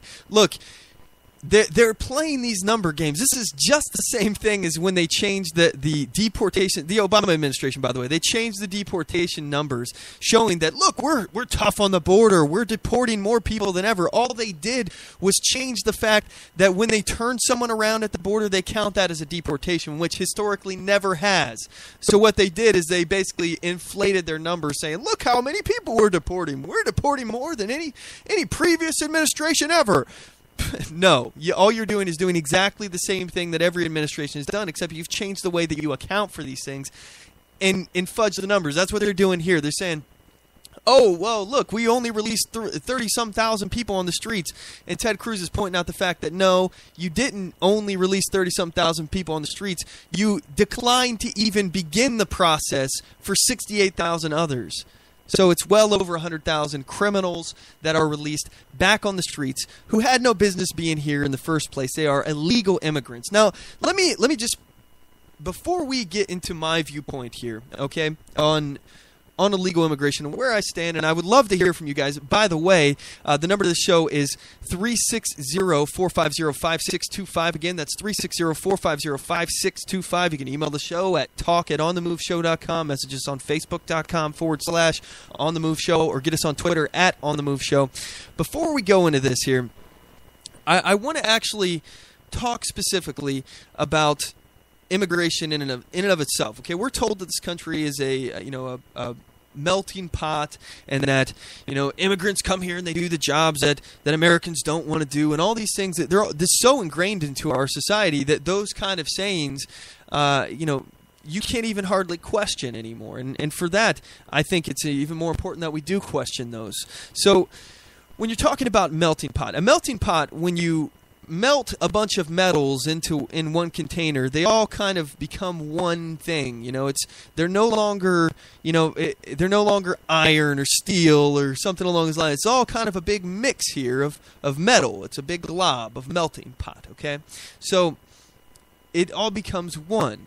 So iron doesn't stay iron, and it doesn't assimilate with the whole pot. It all becomes one, just like kind of the founding of our country, that the idea that we all become Americans. We kind of leave behind, we keep traditions and things like that from the past. There's nothing wrong with that, but you don't associate. If you came here, if your family came here from Ireland, you weren't here as an American saying that you were Irish and not American. You were American. In fact, in Italian cultures, many of people would force their children to Americanize. In cultures all around the world where the immigrants came here, they would work hard to Americanize and assimilate. Now, I'm not saying you should forget everything about your past, but you should also embrace your new American identity as well. That is important. So I want to talk specifically here, and before I get into the root causes of the immigration, of illegal immigration, because I want to talk about what causes this stuff. Before I get into this, I want to enter into the next segment of the show. We like to call it the Mac Attack. Here we go.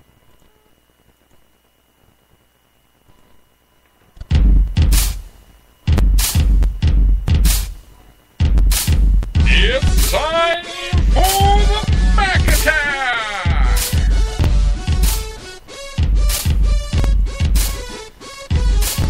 Okay, so what causes immigration, illegal immigration?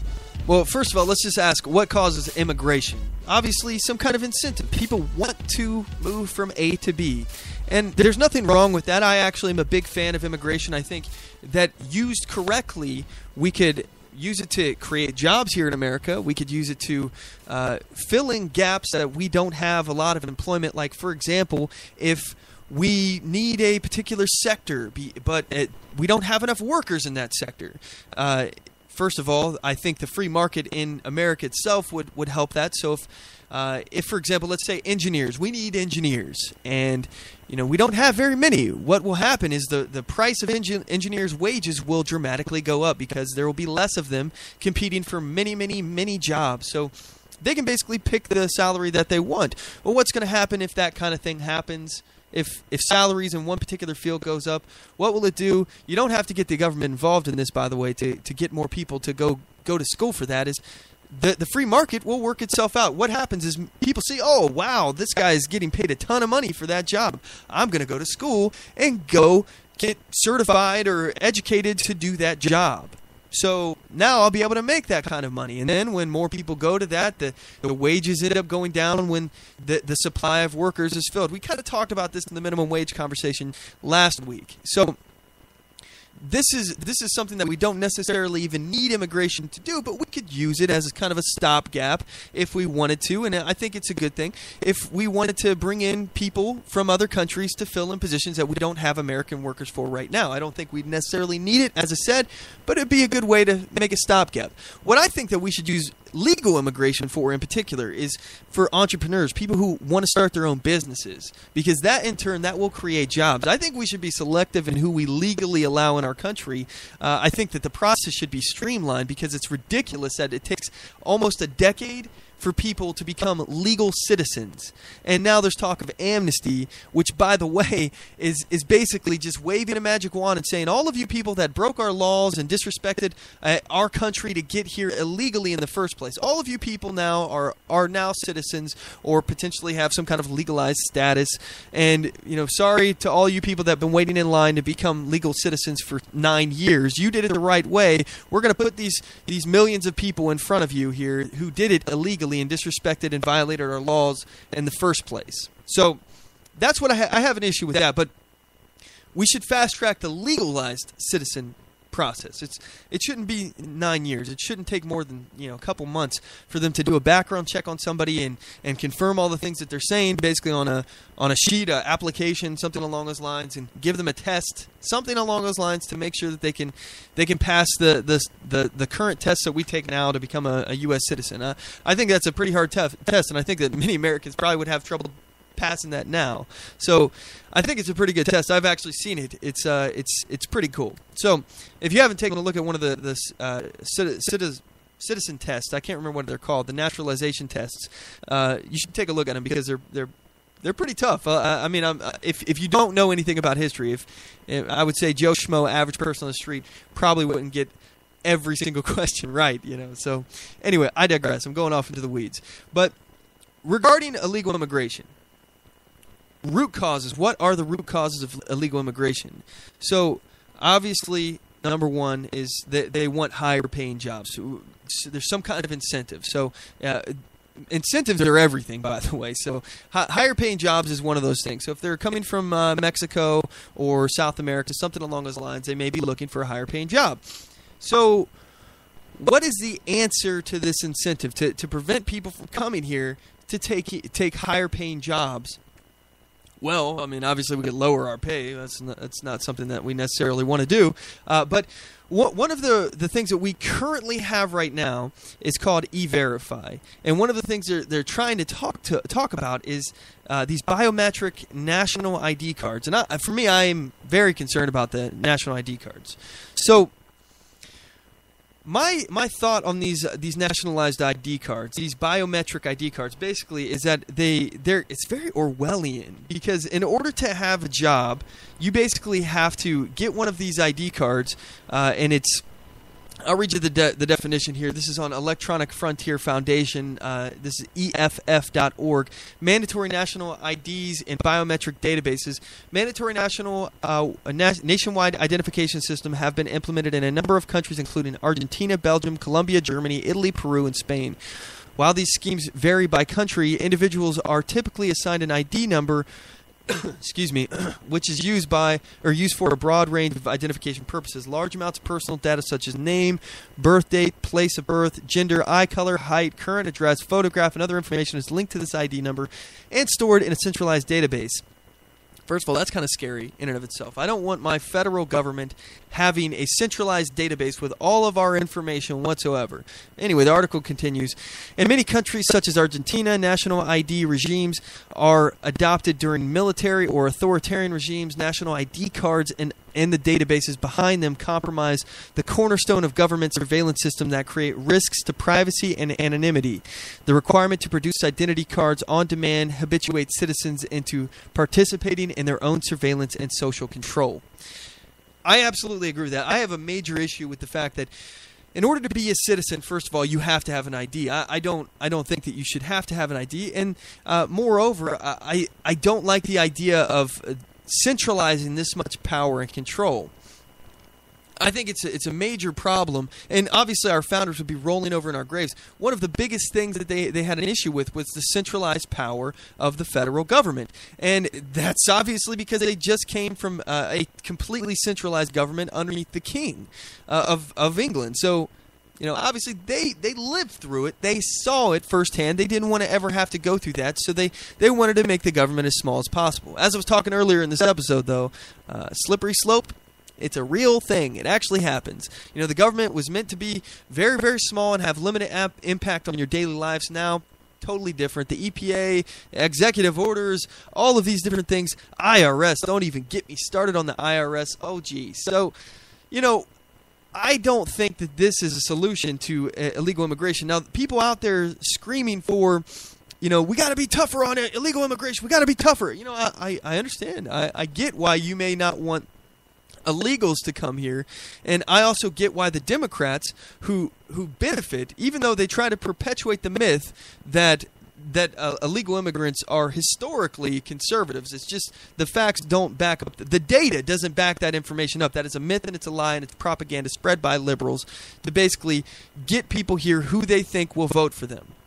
Illegal immigrants historically vote for liberals.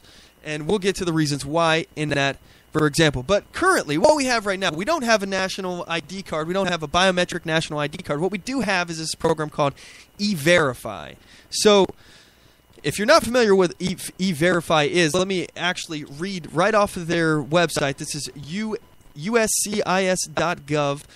What is E-Verify? E-Verify is an internet-based system that compares information from an employee's Form I-9 employment eligibility verification to data from U.S. Department of Homeland Security and Social Security Administration records to confirm employment eligibility. So, and I also want to read here a little bit more about the program because that really doesn't say a whole lot about it. I mean, basically employers put in Social Security numbers, things like that, and it tells you, you know, if they're eligible, if those people are eligible to be workers in America. And what does that mean? That means they're legal citizens because it's illegal to hire an illegal immigrant. There's a lot of illegals going on in there.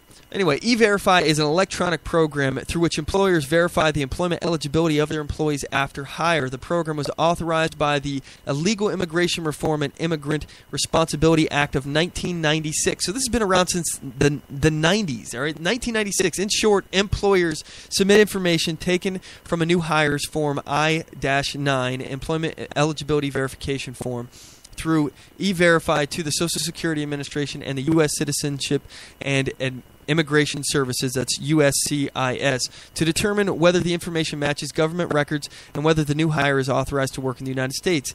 And currently, I think, you know, I mean, granted, I don't like the entire idea that you have to get approval from our government to be a worker. I don't like I think you have a right to work. I think you have a right to enter into a contract, and I don't think that the government has any business being involved in that. However, I understand that this was a measure that was taken to prevent illegal immigration. If you can disincentivize them from coming here to try to get those higher paying jobs, those higher paying wages that we were talking about, then you can eliminate one of those reasons for them coming here is the higher paying jobs.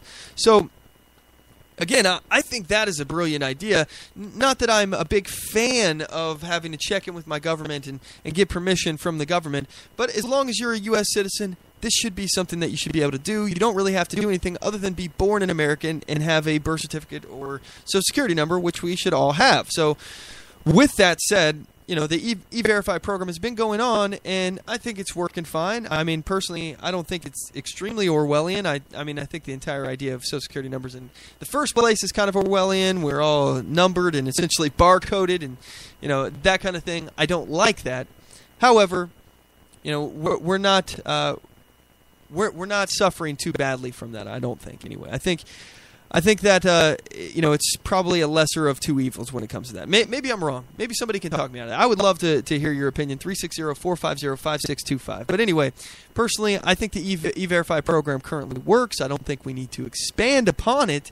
I think we just need to enforce the laws that we currently have on our books. It's a good, I mean, that's going to cover us in regards to illegal immigration. So what other reasons, what's another root cause for illegal immigration? Well, another thing that, as I said, causes it is incentives, and higher paying jobs is one incentive. Government programs are another incentive, such as welfare, food stamps, health care, etc. Those kind of things, those kind of programs that if you have a welfare state and people can come here illegally and live off of your welfare state and not have to work, then yeah, obviously you're going to get people that are coming here to do that kind of thing. So I think when dealing with immigration, the answer is not to try to restrict more people coming in the country. I think it's to, instead of trying to stop clean up the flow of immigrants coming into the country, let's look at it in terms of an example. This is a perfect example I like here. Let's say you have a hole in your bucket, okay? And the hole in your bucket is pouring in a bunch of water. I'm sorry, a hole in your boat, not your bucket. A whole bunch of water is coming in, and you're trying to bail out this water from your boat, okay? The act of bailing out the water is essentially the act of deportation. So I don't think that we need to worry too much about trying to bail out the water before we plug up the hole. But my suggestion is not to plug up the hole by building a wall, because that's just a physical way to stop somebody. We need to actually plug the hole by stopping the incentives for this flood to come in the first place. Okay, so obviously, water doesn't really have an incentive, but regarding the flood of human beings, why are these people coming in? They have incentives. They have a reason to enter the country. And if we take away the reasons to come in, they may not come in. And moreover, they may come in far less greater numbers. So governmental stuff like welfare, food stamps, healthcare that is provided for and all that kind of stuff, those are the issue. So I think it's kind of misdirected, misguided for us to attack illegal immigration when the issue is these welfare programs, these incentives that will allow the illegals to come in and get on these things. Now, I'm not saying that we get rid of them entirely. Honestly, I think we should. It's my personal opinion. I'm not a big fan of welfare, food stamps, healthcare that is provided for. I don't think the government should be mandating any of these things. I believe in charity and goodwill to your neighbors, and you should be helping people out. I believe in those things, but I also don't believe that we should just be giving to people for no reason at all. But I digress. Regarding welfare and these kind of things, when it comes to illegals, why can't E-Verify programs work the same way? If you're not an American citizen, why should we give you welfare? If you're not an American citizen, why should we give you food stamps? If you're not an American citizen, why should we give you health care? Now, if a hospital wants to be charitable and write that off on their taxes that they were charitable, which they have the ability to do, by the way, I don't see any issue with that. I think that they can, and they most likely would, but I digress. Anyway, the point is to get the government out of these, to get the government incentives out. But moreover, what also is causing illegal immigration? Well, we have to talk about this third point here, and I think it's incredibly important. It's a huge issue. I talk about it all the time, and it's intertwined with so many different other issues that it's inextricably linked to most of the problems in our country. And what is that? Drug prohibition. Drug prohibition has created the infrastructure for people to come here illegally. If it wasn't for drug smuggling, there wouldn't be cartels that were selling and smuggling drugs, which were making them rich, which were increasing these networks of infrastructure that allowed people to get here, that basically created the backbone for people to come here using coyotes and other illicit means. It wouldn't. If there was no drug prohibition, there would be a heck of a lot less of an issue with human trafficking. This is a major problem, drug prohibition. It has created these networks of smugglers and cartels and all of these things that essentially are being used to funnel people here. They're the ones who are routing, using the coyotes, they're routing people into America. And not only is that a dangerous situation for the people coming here, but it's also bringing more people into the country that would otherwise be coming without these networks already established because of drug prohibition. Not only that, but the cartel in and of itself, the infrastructure that they've created is an additional national security threat, because there's evidence now that the cartel has been talking with other terrorist organizations, and it's very possible that if the terrorists actually wanted to bring in a nuclear weapon into our country, they wouldn't do it through an ICBM, intercontinental ballistic missile. They wouldn't be shooting it from Iran at us. They would have a nuclear weapon, a dirty bomb, and bring it up from our southern border using the cartel's infrastructure, their network, to smuggle it across the border. So many issues created by drug prohibition. So many. I don't even want to really get into drug prohibition myself. I'm against the war on terror. I don't want to talk about that too much right now. But let's talk about this wall. Should we build a wall? Is a fence or a big wall, even if it's the Great Wall of China, the size of the Great Wall of China, is that going to prevent people from crossing the border illegally? It may prevent some. But, do we really believe that somebody who's really steadfastly trying to get across the border, that a wall will prevent them? Let me ask you, if you thought that you would have a better life on the other side of a wall, do you think that you would be stopped by a wall?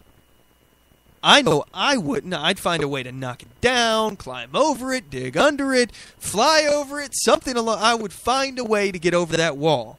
I'm telling you right now, if I thought I had a better life on the other side of a wall, no wall would stop me. And there's no way that we're going to patrol, thousands of miles of our border. It's just not going to happen. There's absolutely no way that we're going to have somebody standing within visual sight of every single point in that wall. There's no way. So, first of all, I think it's not going to be. A wall won't stop everybody from crossing the border. A wall also won't be manned, which is really the only way to stop people from climbing over. In addition, a wall would be a giant waste of taxpayer money, in my personal opinion. However, there are some thoughts regarding the wall, that the wall may not be to stop illegal immigrants from coming in. It may be to stop us from coming out. And that's something I hadn't thought about up until recently. And, I was talking with Allison Bricker, like I said, Allison Bricker from LibertyTalk.fm, talking with her.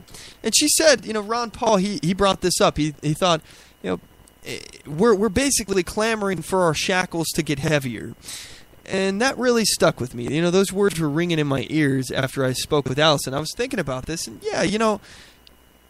this is about getting rid of these incentives. If we can get rid of the incentives for people to come here, we don't have to build a physical barrier. We don't have to create this wall. And the wall, in fact, does create issues for us. In addition, the other things that they're trying to get through, like these biometric national identification cards, I have a major problem with these. I don't want to create more of a federal Leviathan. I don't want to give the federal government more power, and that is exactly what this does.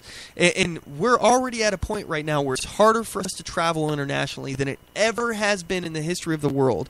Granted, we have all these major breakthroughs in technology. It's easier to physically go from A to B, but bureaucratically, we are now restricted more than we've ever been in history.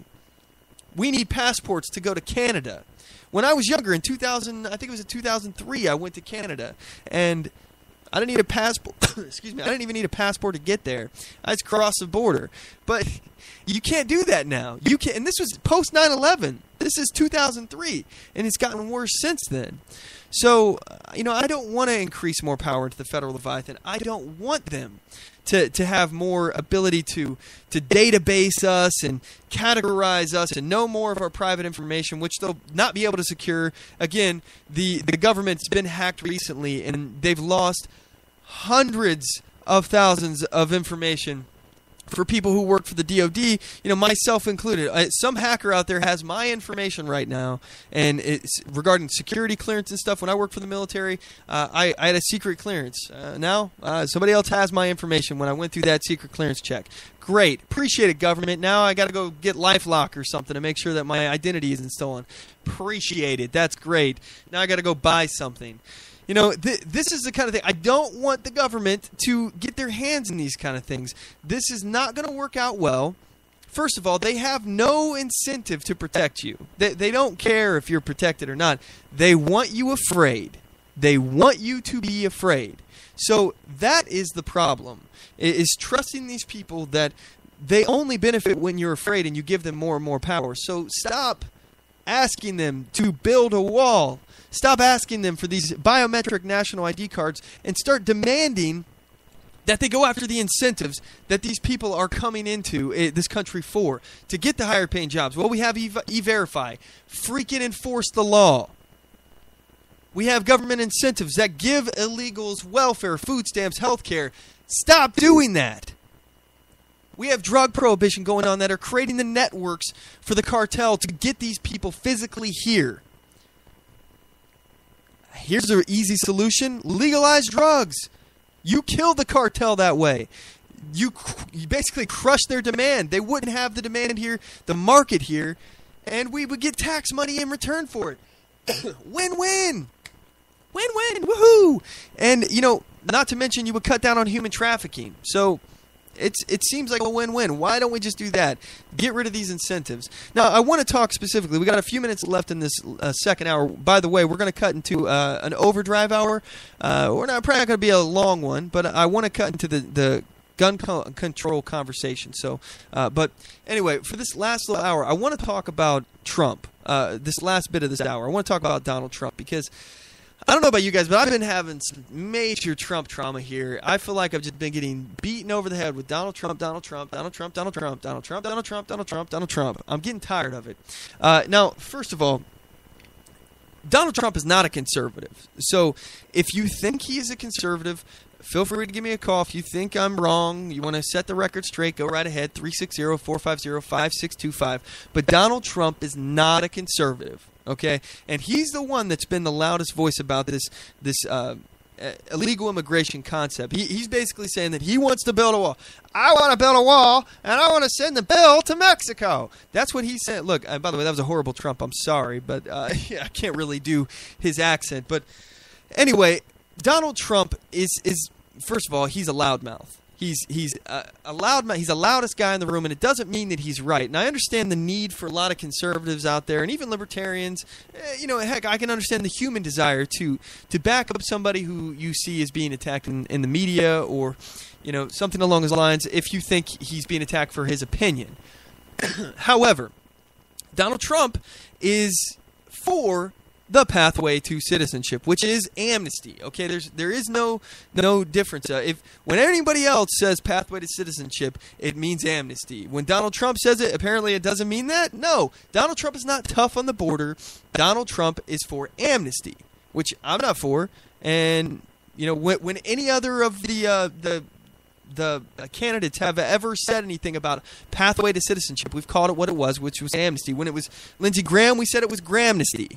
But Donald Trump, that's ignored. Other conservatives jump on board and they think, oh, he's talking tough about the border, when in fact he's actually for amnesty. So just to clear that up. Secondly, Donald Trump donated to the Hillary Clinton Foundation. This is the Clinton Foundation. It's a slush fund created by the Clintons to pay the wages of their employees and these crazy lavish travel expenses and things like that, all set up under the guise that it was meant to do humanitarian work, such as Red Cross kind of work.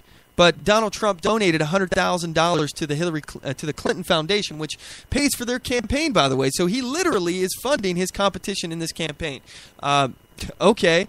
Now he's also, this is his own words, he's a self-proclaimed Obama's biggest cheerleader.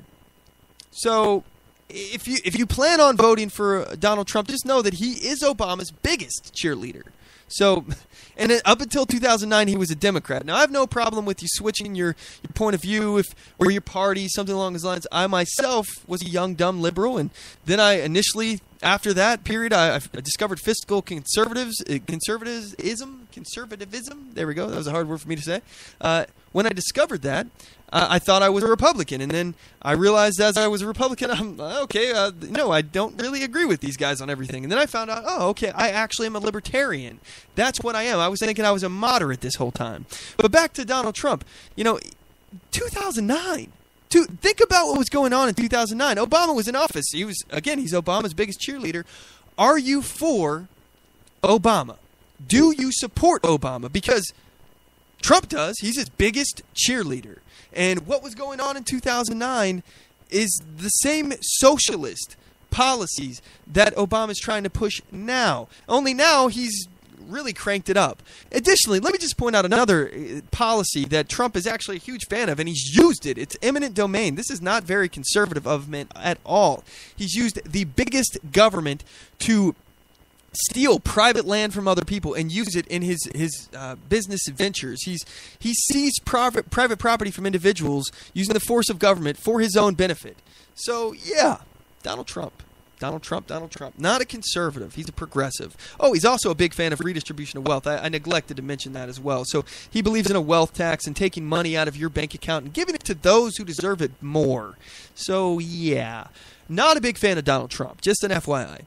Anyway, when we get back, I want to talk a little bit more about immigration. We're going to cut to a commercial break, and I want to talk more about immigration. I want to play a clip from Ron Paul on offense, and I want to talk, after that segment is over, I want to talk about gun control. And what does the left actually want when they call for gun control? Anyway, we'll be right back after these messages. Don't go anywhere.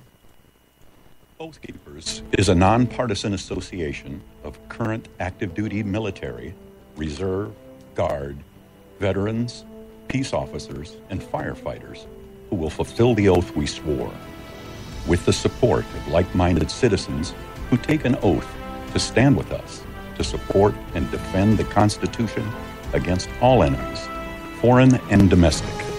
So help us God. Join us at oathkeepers.org.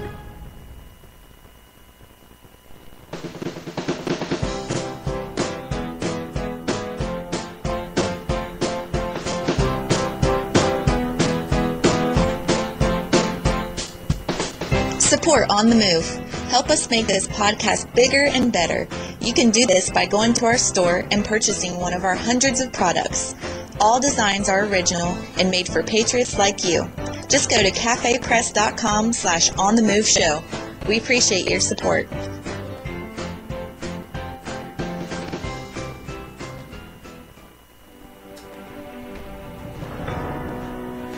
Hi, I'm Latasha Worley, and I work with candidates to creatively and effectively communicate their message to voters.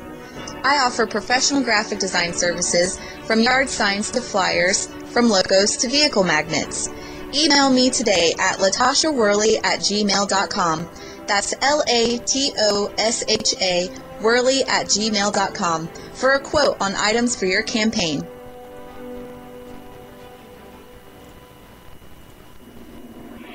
Broadcasting from deep within the heartland of free America, where liberty still shines bright. You're listening to On the Move with Mac Worley III.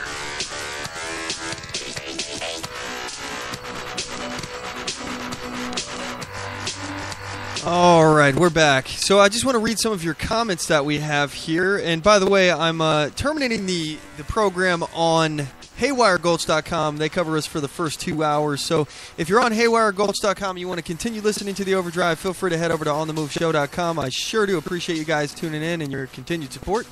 All right, with that said, let's go ahead and move back into this. I want to read your comments here. We have D, who commented on Donald Trump. And by the way, you guys are listening to the third hour of the program right now. This is the Overdrive Hour.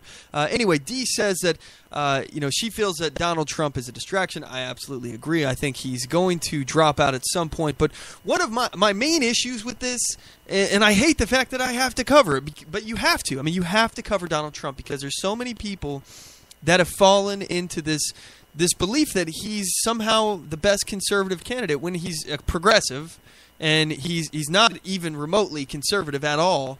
But he's sucking all the oxygen out of the air. That's all we can do is think about Donald Trump, and it's really upsetting to me that every single candidate is being asked, well, what do you think about Donald Trump doing this? What about this?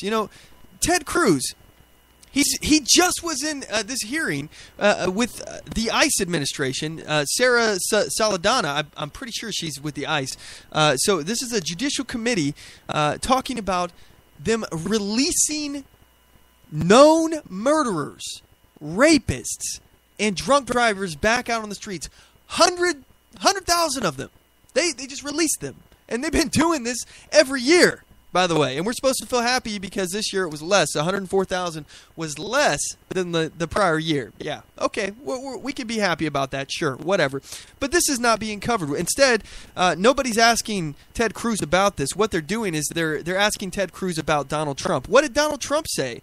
And by the way, not the biggest fan of this guy, but I admit, Rand Paul, he came out with the tax policy that he came up with, and 14% flat tax across the board to include for companies.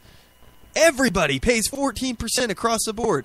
And the people on the left are going to be saying, oh, well, it's not fair that a rich guy pays 14% and a poor guy pays the 14%. That they should pay more. Well, no, I'm sorry, lefty, you crazy statist lefty. 14% of $1 million is more than 14% of $20,000. So, I'm sorry. I personally am not a mathematician, but I just want to point out that 14% of more money is more money. So I digress. Anyway, Donald Trump, yes, he's a distraction. I absolutely agree. Dee went on to say that she has a feeling that Clinton will be our next president, and oh no, I hope not. I really do hope not. I don't think that we can take it. I don't think we can take 4 years, let alone 8 years of Clinton. But I don't think it's going to happen. We got too many people in the game right now that are real contenders. Let me just point out that even Governor Scott Walker, I'm not a big fan of him, but he's a better candidate than Donald Trump. I think he's more of a constitutionalist than Donald Trump. Now, we have some difference of opinion, but one thing I can respect is that he seems to be honest and he's not afraid to fight. He was doing a big fight against the unions and stuff like that. I think it was in Wisconsin, if I remember, and that's where he's a governor of. And he won. I mean, he won, and the left tried to intimidate him. Not a big fan of him personally, but not that I have a whole bunch against him. I'm just not crazy about him. Anyway, my favorite right now, mind you, and I'm not married to this, but so far I like what I see, and I don't agree. You're not going to find a candidate. Let me just point out, you will not find a candidate that you agree with 100% down the line. There will always be candidates that you think they could be better in this area, or you disagree in that area. Even in our own community. Like I was talking with the guys from the Old Dominion Libertarian Radio Network. Great bunch of guys. They want the same kind of stuff, liberty, but we have differences of opinion on many, many different issues, and it's just it's just how the cookie crumbles. I mean, that's just part of it. So when it comes to by the way, Dee commented, she was talking about the differences of 14% from the left there, 14% flat tax. She says that's Common Core math when you can't figure it out, to be more money from a rich man at 14% than more money from a poor man at 14%. I digress. Anyway, thanks for the comments, Dee. Keep them coming. So anyway, we do have so many good people in the game right now. I think Ted Cruz is a great candidate. I would vote for him if he actually gets a nomination. Now, if it's between, if it's Jeb Bush or Hillary Clinton, I'm not voting for Bush. I'm not voting for Clinton. So I'll have to vote for a third party candidate. The problem is that we hear ourselves amongst ourselves talking that, oh, well, that guy could never win. Ron Paul could never win the presidency. Well, throw him in. Throw him in the race. Mitt Romney couldn't win either, all right? Neither could John McCain. Quit throwing these lukewarm candidates in, these moderates who they're not conservatives. They are progressives. Quit throwing them in the mix. If we get Donald Trump, it will be a Hillary Clinton presidency. Guaranteed, because people won't want to go out and vote. Ted Cruz, I can guarantee you people will come out and see a clear difference. I would love it if it was Bernie Sanders and Ted Cruz. We would have a clear ideological difference here between conservatism and socialism. Because Bernie Sanders, by the way, he's all about that socialism, yo. And by the way, I don't know if you guys heard that Bernie Sanders, he's had a bunch of songs released recently. He's apparently not very good at singing. I want to find the clip here of Bernie Sanders singing, because it's amazing, and I don't want to punish you guys too much with this, but it's pretty good. Here you go.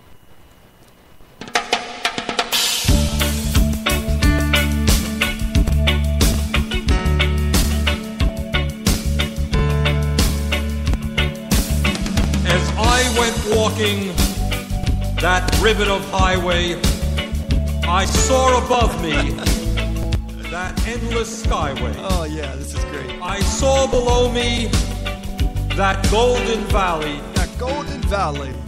This land was made for you and me. All right, you get the gist of it. Anyway, that's coming back. That's actually an old copy that he apparently recorded in a studio in the 80s, I believe, and it's gone viral again recently based on his involvement in the president's this race anyway. Anyway, him and Hillary are battling it out to see who can be the most socialist candidate there is. And Hillary's saying, oh, no, I'm more socialist than you. And he's, no, I'm more socialist than you. Anyway, I would love to see this debate here done. And I would love it if Bernie Sanders wins that nomination, because then, the Democrats would have no choice but to actually acknowledge the fact that they are socialists. They have a socialist candidate with their nomination. That would be great. I would love that. And, let's get Ted Cruz or even Rand Paul. Again, I disagree with the politics aspects of him where he endorsed Mitch McConnell. And, to endorse Mitch McConnell was an endorsement of his policies. But he did. And again, Mitch McConnell endorsed Rand Paul for presidency. So, at least for the nomination. So, this is, it's a little game that he's playing. I don't like the politics side of it, but Rand Paul's playing a different game, and okay, we'll see how that goes. Personally, I think he'd be a better candidate than Trump. That's for sure, and I know he'd be better than Bush. But I personally I'm leaning towards Ted Cruz. Now, I'm not telling you to vote for Ted Cruz. Vote for whoever you want to vote for. I don't believe in giving you guys, a direction on how to vote. Vote with your conscience. That's the only way that you should vote.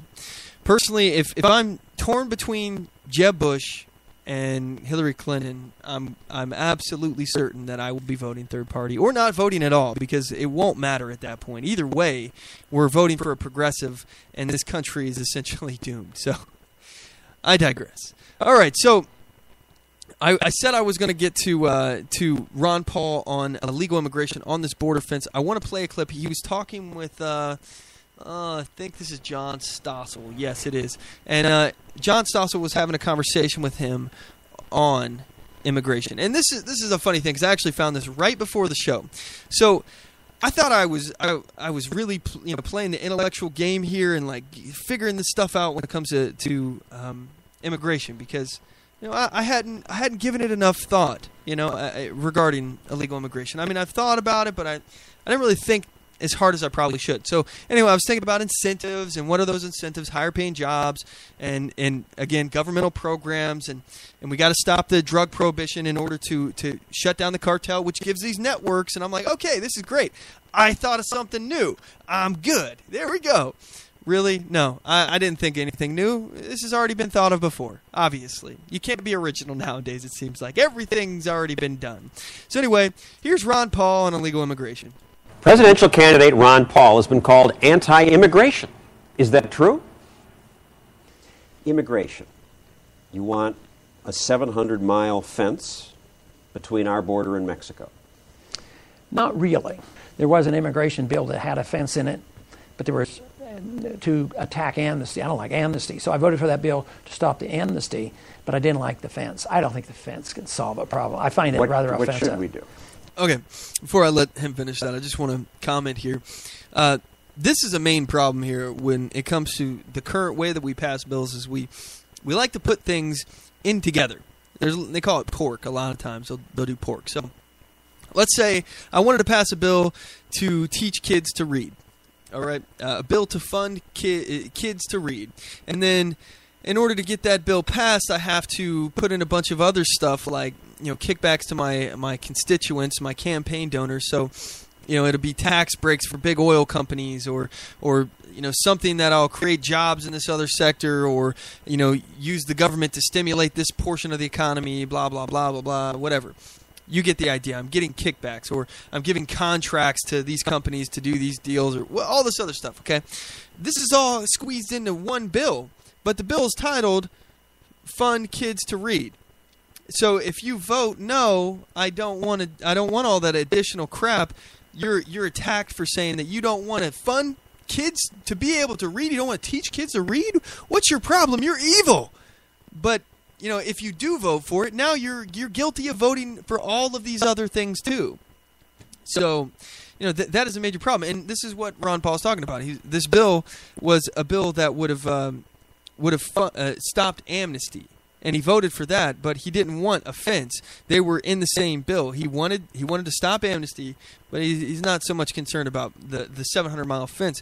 And mind you, we're just talking about the 700-mile fence in our southern border. What about to the north? At some point, it would get to that point too. Like I said, thousands of miles of border, or hundreds of miles at least. I don't know exactly how many miles around our country is, but you get the idea.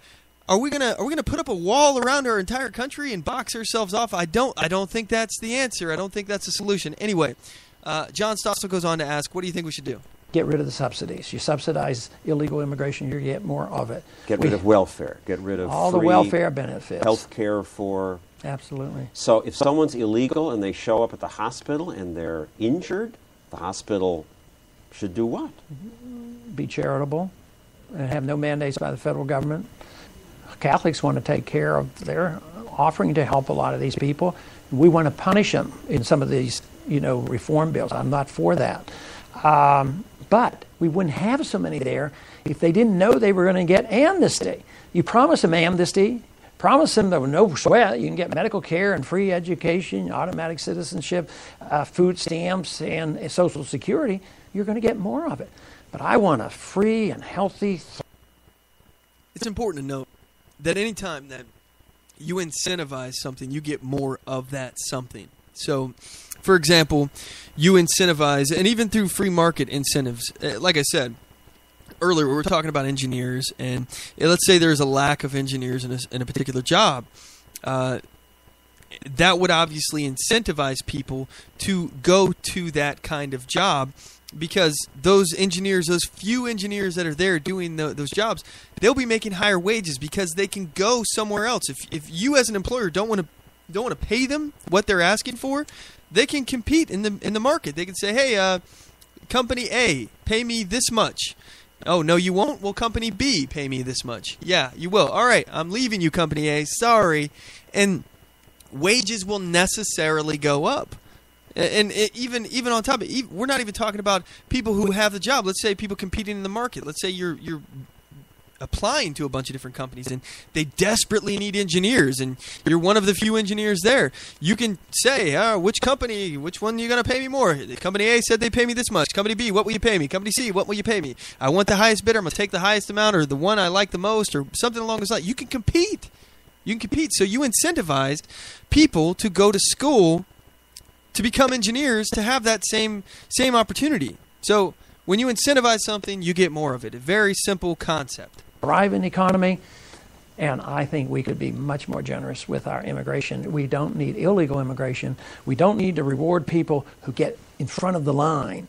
I want people but the legal line should be more generous. I do. I really think we would be. I think it would be a non-issue. Today it's a big issue. So here's one thing I disagree. I think we should be more selective. But, honestly, if we got rid of the incentives, I wouldn't have as much of an issue. You're talking about a lesser evil, as far as I'm concerned. I hate to use the word evil in that. Let me backtrack and take that back, because I'm not calling people who come here legally evil by any means. I think that they're every much as American as anyone else, and I'm all for legal immigration. But where I stand is I think that we should find people who are going to create jobs instead of take jobs. And that there is, again, I'm not an economist. I know people have said that it's a myth that immigrants take jobs and that there's not a finite amount of work to be done and all of that. However, if you're talking about low-skilled labor, okay, now this is what I have an issue with. I think we should be very selective in bringing people here who their only skill is labor. They are low-skilled workers, because, first of all, low-skilled workers are necessary, extremely necessary. I will say they are absolutely necessary. But most of the first jobs that people get are low-skilled laborers. That's how you get other skills. So, in my opinion, we can have immigrants come here and take other jobs and things along those lines. But I don't think that we should take low-skilled workers, by the dozen, as far as I'm concerned. I think that's something we should prevent, because we want our youth to be able to get jobs. In addition, I was talking about minimum wage last week, and I want to read an article here. And this article may seem shocking to those of you out there who do not know who this man is that I'm talking about. His name is wow. Now I can't remember the name. Hold on one second here. Where'd it go? Lost the article. Oh, there we go. Walter E. Williams. There we go. Very, very famous economist. He's talking about the rate of black unemployment, and anyway, he himself is black, so keep this in mind as you're reading this or listening to this article here. He's talking about how from 1900 to 1954, blacks were more active than whites in the labor market. Until about 1960, black male labor force participation in every age group was equal to or greater than that of whites. During that period, black teen unemployment was roughly equal to or less than white teen unemployment. As early as 1900, the duration of black unemployment was about 15% shorter than that of whites. Today, it's about 30% longer. To do something about today's employment picture requires abandonment of sacred cows and honesty. The typical answer given for many black problems is racial discrimination. No one argues that every vestige of racial discrimination has been eliminated, but the relevant question is, how much of what we can see can be explained by discrimination? I doubt whether anyone would argue that the reason for lower unemployment, higher labor force participation, and shorter duration of unemployment among blacks in the first half of the 20th century was that there was less racial discrimination. I also doubt whether anyone would argue that during either periods, blacks had higher educations and greater skills attainment than whites. Answers must be sought elsewhere. And he goes on to talk about all the jobs that he had when he was a teenager in the late 1940s. Such opportunities for early work experiences are all gone for today's teens living in Richard Allen homes. A major reason for the minimum wage law was which makes hiring low-skilled workers a losing economic proposition. In 1950, only 50% of the jobs were covered by minimum wage laws. That meant minimum wage didn't have today's unemployment effect. Today, nearly 100% are covered. Today's child labor laws prevent youngsters from working in perfectly safe environments.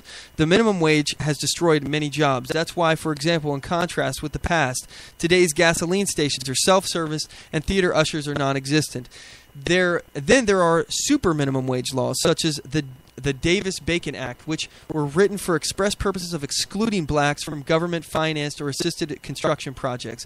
Labor unions have a long history of discrimination against blacks. Frederick Douglass wrote about this in The Tyranny, Folly, and Wickedness of Labor Unions, and Booker T. Washington did so in The Negro and the Labor Unions. To the detriment of their constituents, black politicians give support to labor laws pushed by unions and white liberal organizations. Then there's education. I'm tongue twisted here. Black youths are becoming virtually useless for increasingly high tech world of the 21st century. According to 2001 report by Abigail Thurnstorm, The Racial Gap in Academic Achievement, many black 12th graders dealt with scientific problems at the written level of whites in the 6th grade. They wrote about as well as whites in the 8th grade. The average black high school senior had math skills on par with typical white student in the middle of the 7th grade. The average 17-year-old black student could only read as well as a typical white child who had not reached yet age 13. This means an employer hiring the typical black high school graduate is in effect hiring an 8th grader. Now, look, this is coming from a black man himself. So I understand how many people could be like, wow, that is crazy to hear you say those kind of things. How dare you say that? And I was shocked when I read it myself, even knowing that Walter Williams is himself a black man. But he's talking about statistics, and let's just be clear. That's according to the stats. So if one group, and I'm not even talking about blacks or whites, let's just talk about groups in general. If one group is less educated than another group, then that group has a tremendous disadvantage in a marketplace. And then if you institute these policies like minimum wage that make people pay more money and as employers and not give them the ability to negotiate prices, then basically what you've done is you made it impossible for people who are on the lower end of the skill set to compete and to get jobs. So again, back to the illegal immigration conversation, this is what I was talking about. I think that we should limit those coming into our country who are trying to get here and do low-skill labor. I don't think we need any more of that. I think we need to have less immigrants here doing that kind of thing, especially if we got rid of the illegal immigrants. I don't think that would be an issue because that's mostly who's doing that kind of stuff as far as immigrants in general. I'm getting kind of mixed up here, so let me stop that point here. What I'm saying is that illegal immigrants, the vast majority of illegal immigrants are coming here and taking low-skill labor positions. That's what I meant to say. So disregard what I just said. Anyway, so I want to move on to the next topic here. We got a little bit of time left in the third hour here. We're not going to cover the whole thing, but I want to talk specifically about mass shootings and gun control. So we're now in the wake of the last shooting that just happened, I believe it was in Lafayette, Louisiana. And obviously it's horrible. There's 2 dead, 11 wounded from what I understand. The shooter was in a movie theater, which, number one, gun-free zone. And he shot the 2 people that were directly in front of him and then stood up on the back and shot down at everyone else as they were trying to leave the theater. He ended up ending his own life as police arrived, and he realized he couldn't get away as he had planned. So he killed himself. So all right, first of all, he's a coward. Second of all, I just want to point out that murder is illegal. All right, murder is illegal. So he broke a law. So that's that's something to note that that's already illegal. Secondly, it was a gun-free zone. The movie theater had a policy of no weapons, and he violated that. But he didn't seem to care about that little tiny sign on the door that said, "Hey, no guns in here, please, bad guys." But I'll tell you who did. All the law-abiding citizens that were in there that may have potentially been discouraged from bringing their firearms and died because of it. So I have to play this clip here, and this to me is insane. So I'm going to get to this here. This is Obama talking about his greatest frustration during his presidency has been the lack of ability to pass gun control. Here he is, his own words. If you ask me where has been the one area where I feel that I've been most frustrated and most stymied, it is the fact that the United States of America is the one advanced nation on earth in which we do not have sufficient common sense gun safety. Let's stop it right there. 21 seconds in. All right. So the only advanced nation on earth, he's saying, that doesn't have common sense gun safety. Now, let's just point out that he's actually not talking about gun safety because, as we all know, gun safety is actually, when you're talking about gun safety, it's, don't pull your trigger if you're not planning on shooting at somebody. Don't point a gun if you're not going to shoot somebody. Act as if the gun is loaded. Those kind of things. Range safety. That's gun safety. Weapon safe, weapon not safe, those kind of things. So that's safety. What he's actually calling for is gun restriction. So we'll get into that in a second, but it's important to note the difference and the play that he's doing here to actually kind of trick you, to make you think he's talking about something different, and he's really not. He's talking about gun restriction. So here he goes. Laws, even in the face of repeated mass killings. Okay, so even in the face, he had mentioned gun laws as well at the end of there, the tail end there, he mentioned laws. Even in the face of mass killings. So he's talking about, you would assume he's talking about mass shootings, which historically are going down, by the way. Statistically, we're having less and less of them, but I digress. I guess that doesn't really matter to him. But the point is, he thinks that we should be more restricted, and he continued. And if you look at the number of Americans killed since 9/11 by terrorism, it's less than 100. Okay, now I think it's funny that he said that. If you look at it after 9/11, all right, it's less than 100 after 9/11. You're not going to count 9/11, which is the biggest terrorist attack in our country's history. You won't do that because that doesn't really help your numbers. You know, that's 3,000 people, 3,000 American lives lost in that. So 3,100, yeah, okay, that's a lot. Granted, that's a lot, and it's not as much as the next number he's going to say. But we're going to get to that. Let's get to that. If you look at the number that have been killed by gun violence, it's in the tens of thousands. What? Now, do you know what he just did? He's talking about gun violence now. Gun violence. Now he's not just talking about mass shootings anymore. He's talking about gun violence. Okay, so how many people have been killed in mass shootings is the question that we should really ask. And I don't know, so let's see. How many people have been killed in mass shootings? Well, I'm looking up that. Let's see. This is USA Today. Okay. Sorry, guys. Live radio. Mass shooting toll exceeds 900 in past 7 years. This is USA Today. I don't know if this is accurate. Anyway, let's just assume, let's see, the 934 deaths account for less than 1% of all gun-related homicides. Less than 1%, 907 years. So, if we take that number and compare that to terrorists killed since 9/11, okay, that's 100. But let's actually count 9/11. That's 3,100. So terrorists have killed more than Americans. Now, he's saying tens of thousands in gun violence. Now. This is a different subject. This is apples and oranges, Mr. Obama.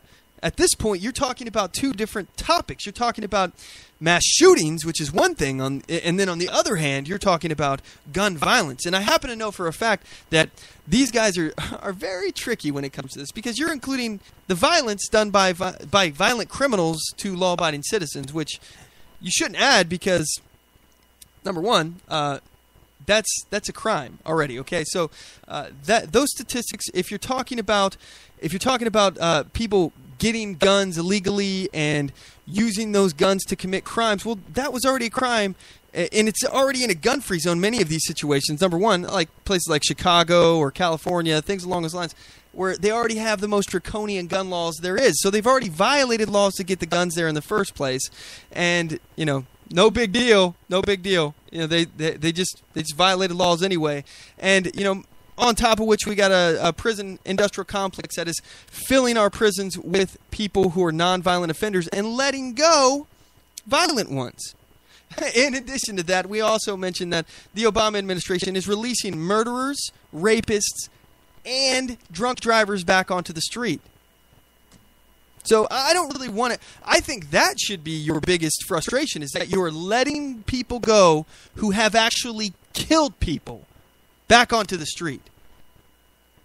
That should be your biggest frustration, Obama. But anyway, so I happen to know that the gun violence statistics that they like to use, by the way, they like to lump in suicides, accidental discharges, things along those lines into those numbers. And when you look at the stats, there are very few people that are killed every year by rifles. It's just not very many people killed. In fact, typically there's more people killed by fists, hammers, and blunt items, bludgeon to death, those kind of things, every single year than by rifles. The vast majority of gun deaths are by pistols, handguns. However, the weapon of choice that the left likes to go after is the AR-15, which is involved in very few shootings per year. So why are they going after this? It's obviously because it's the way it looks. It has an intimidating look to it, but it's not for any real reason. Anyway, he went on. And for us not to be able to resolve that issue has been something that is distressing, but it is not something that I intend to stop working on in the remaining 18 months. Okay, so I hope he stops working on that because his policies are actually in turn creating it. These progressive policies that take weapons out of the hands of law-abiding citizens, all they do is they encourage and empower the criminals, the criminal element. Look at Chicago. It's essentially a gun-free zone, and there are people dying by the dozen on a weekend, almost every weekend in Chicago. There's so much violence in Chicago. You know, if he continues to work at it, what he'll do is he'll turn every single place into a Chicago version. So let me explain this kind of liberal utopia, because what they really want, honestly, is what they want is confiscation. They want to take all of your guns away, because every single gun out there is basically a big middle finger to those statists out there. And that's what Democrats are. They're statists. They're the party of the statists. They believe in big government. And the entire idea that you have a firearm really upsets them. They don't like that idea, because in turn it really is saying that at some point the government may do something. They may become so tyrannical that we may actually overthrow them and have the ability to do that. Statists don't like it when citizens have the ability to overthrow the state, because they're statists. That's what they're about. They love the state. They want the state to have more power, more control. So what does the gun control left want? What do they want?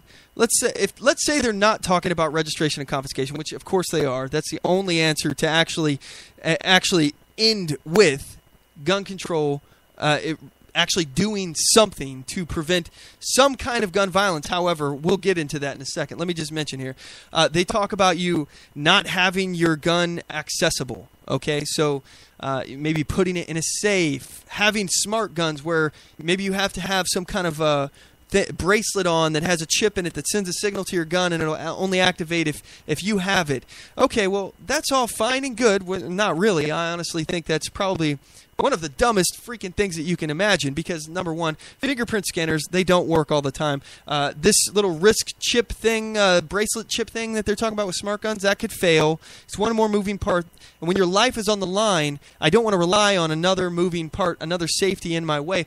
But additionally, let me just point out here, this last shooter here, and many, many, many other of them, shot in a gun-free zone. All right, it's already illegal to be there in the first place with a firearm. If that sign carries the weight of law in your state, depending on the state, obviously, but at least it's against policy. So, but secondly, this shooter, he bought the gun legally. This was a legally purchased gun. So even with a fingerprint scanner and this little smart card thing, he could have still killed people. So this wouldn't prevented anybody from dying at all. It would have not stopped the loss of life at all. Okay. Well, what about things like I-594, where you need a background check to purchase a gun? Well, okay, we already know that criminals aren't going to submit to those, because they are by definition criminals and they break the law. So it doesn't matter if there's a new law on the books, because they don't follow the old laws on the books. And they're not going to submit to a background check if criminal A stole a gun to sell to criminal B to use in a crime. It's not going to happen. Neither of them will submit to it. There's no way to track that, and there's no way to enforce it. So all you've done is you made it more difficult for law-abiding citizens to get their guns and to use their guns with fingerprint scanners and these little smart wristband, smart guns, things along those lines. So again, these problems don't solve. I'm sorry, these solutions that Obama and the left like to say, they don't solve the problem of gun violence. People could still get guns legal. So how could they do it? Well, of course, the rationale would be, well, if we register the gun and we have a database of that, which of course always leads to confiscation, and I'm sure they would have no problem taking your guns. Which, oh, by the way, I just so happen to have a clip here from Dianne Feinstein, if I'm remembering correctly here. Let me find Dianne. Yep, here we go. All right, Dianne Feinstein saying, "Mr. and Mrs. America, turn them all in." If I could have gotten 51 votes in the Senate of the United States for an outright ban, picking up every one of them, Mr. and Mrs. America, turn them all in, I would have done it. Yeah, never mind about this little document that you swore an oath to called the Constitution. Never mind about it that it says this right shall not be infringed, not this right shouldn't be infringed, or, it can only be infringed if you really, really, really want to do that. If you have the right justification, or if you can fudge the numbers in a way that makes it look like your cause is justified. No. It says shall not be infringed. They don't have the right to infringe upon this right. We never granted them that authority. I mean, sure, they can try to take it, and maybe they will. But again, statists hate the fact that they know that every single gun owner out there will comply with the government up to a point. At some point, if the government's kicking in your door and trying to do harm to you and your family, or become so tyrannical that you just cannot simply ignore them anymore, at some point, those guns may be used to overthrow the government. And that's the point. It's a hedge against tyranny. So they hate that. They absolutely hate the fact that we have this ability to overthrow them. They won't stop until it's gone. Obama's going to work his next 18 months to do so. And I just want to point out the fact that you're going to hear a lot of this stuff from the left. They talk about, if it just saves one life. And I'm kind of stealing this from another show that I was listening to, but I want to add to this conversation. I was listening to the Buck Sexton show, and he was talking about this. If it just saves one life, this is one of those things that the left likes to say, that if we had to steal every single gun from every single American, it would be worth it if it just saved one life. And first of all, that would be really difficult to document. It would be impossible to really see how many lives would be saved, even if there were no guns in America. And let's forget the fact that there's 300 million guns in America, almost enough for every single man, woman, and child in America right now. Let's forget that point, and it would be impossible for you to actually collect every single one of them. It would be completely impossible, not going to happen. Many people would not even comply with an order to confiscate it. They'd be hiding their firearms. Obviously, criminals would still have firearms, and as Sammy the Bull Gravano once said, he wants you to have gun control. He's always going to have a gun. Again, Italian mobster. Look up the quote if you don't believe me. But anyway, they want you to believe that if it just saves one life. They won't be able to document this, however, and it's just like the same kind of deterrent factor. You can't document how many people were deterred by open carry from committing a crime because the crime never existed in the first place. So you can't play the what if game on that. But what you would be able to do is every single one of these stories that you've ever seen me talk about in the Weekly Defender, and every single defensive gun use that there has ever been, that's a potential time that a life would have not been saved. Every single time. So we talked about 3 today that people could have died. It's several of these, the people, the armed citizens were shot. They were shot. These are defensive gun uses that their use of a firearm saved their life. This happens hundreds of thousands of times every year in our country. Firearms deter crime. Firearms save lives. So you talk about it just saving one life. What about all the lives that will be lost because of these policies? What about all the people that will not be able to defend themselves? And I think it's extremely despicable. I have to talk about this again. Obama wants to take away the gun rights of 4.2 million Americans who have someone else manage their finances.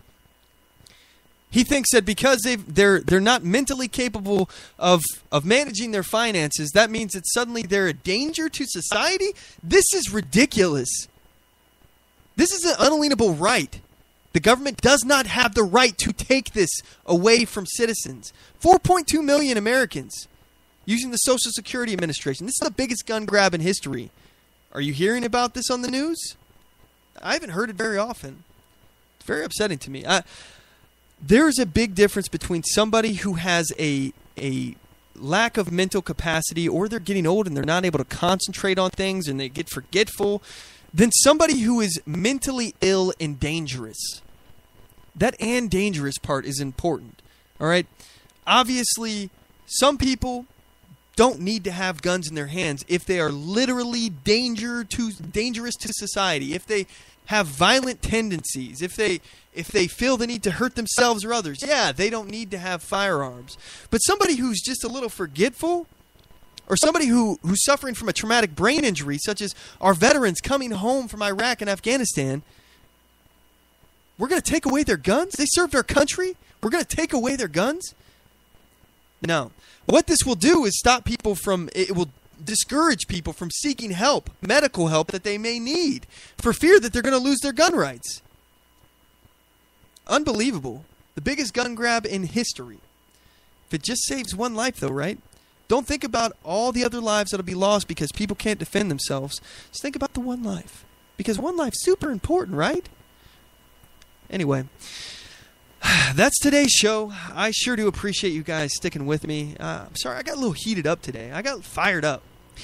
Today's been a good show, though. I had a really good time. I want to give a big shout-out to the guys from the Old Dominion Libertarian Radio Network for joining us.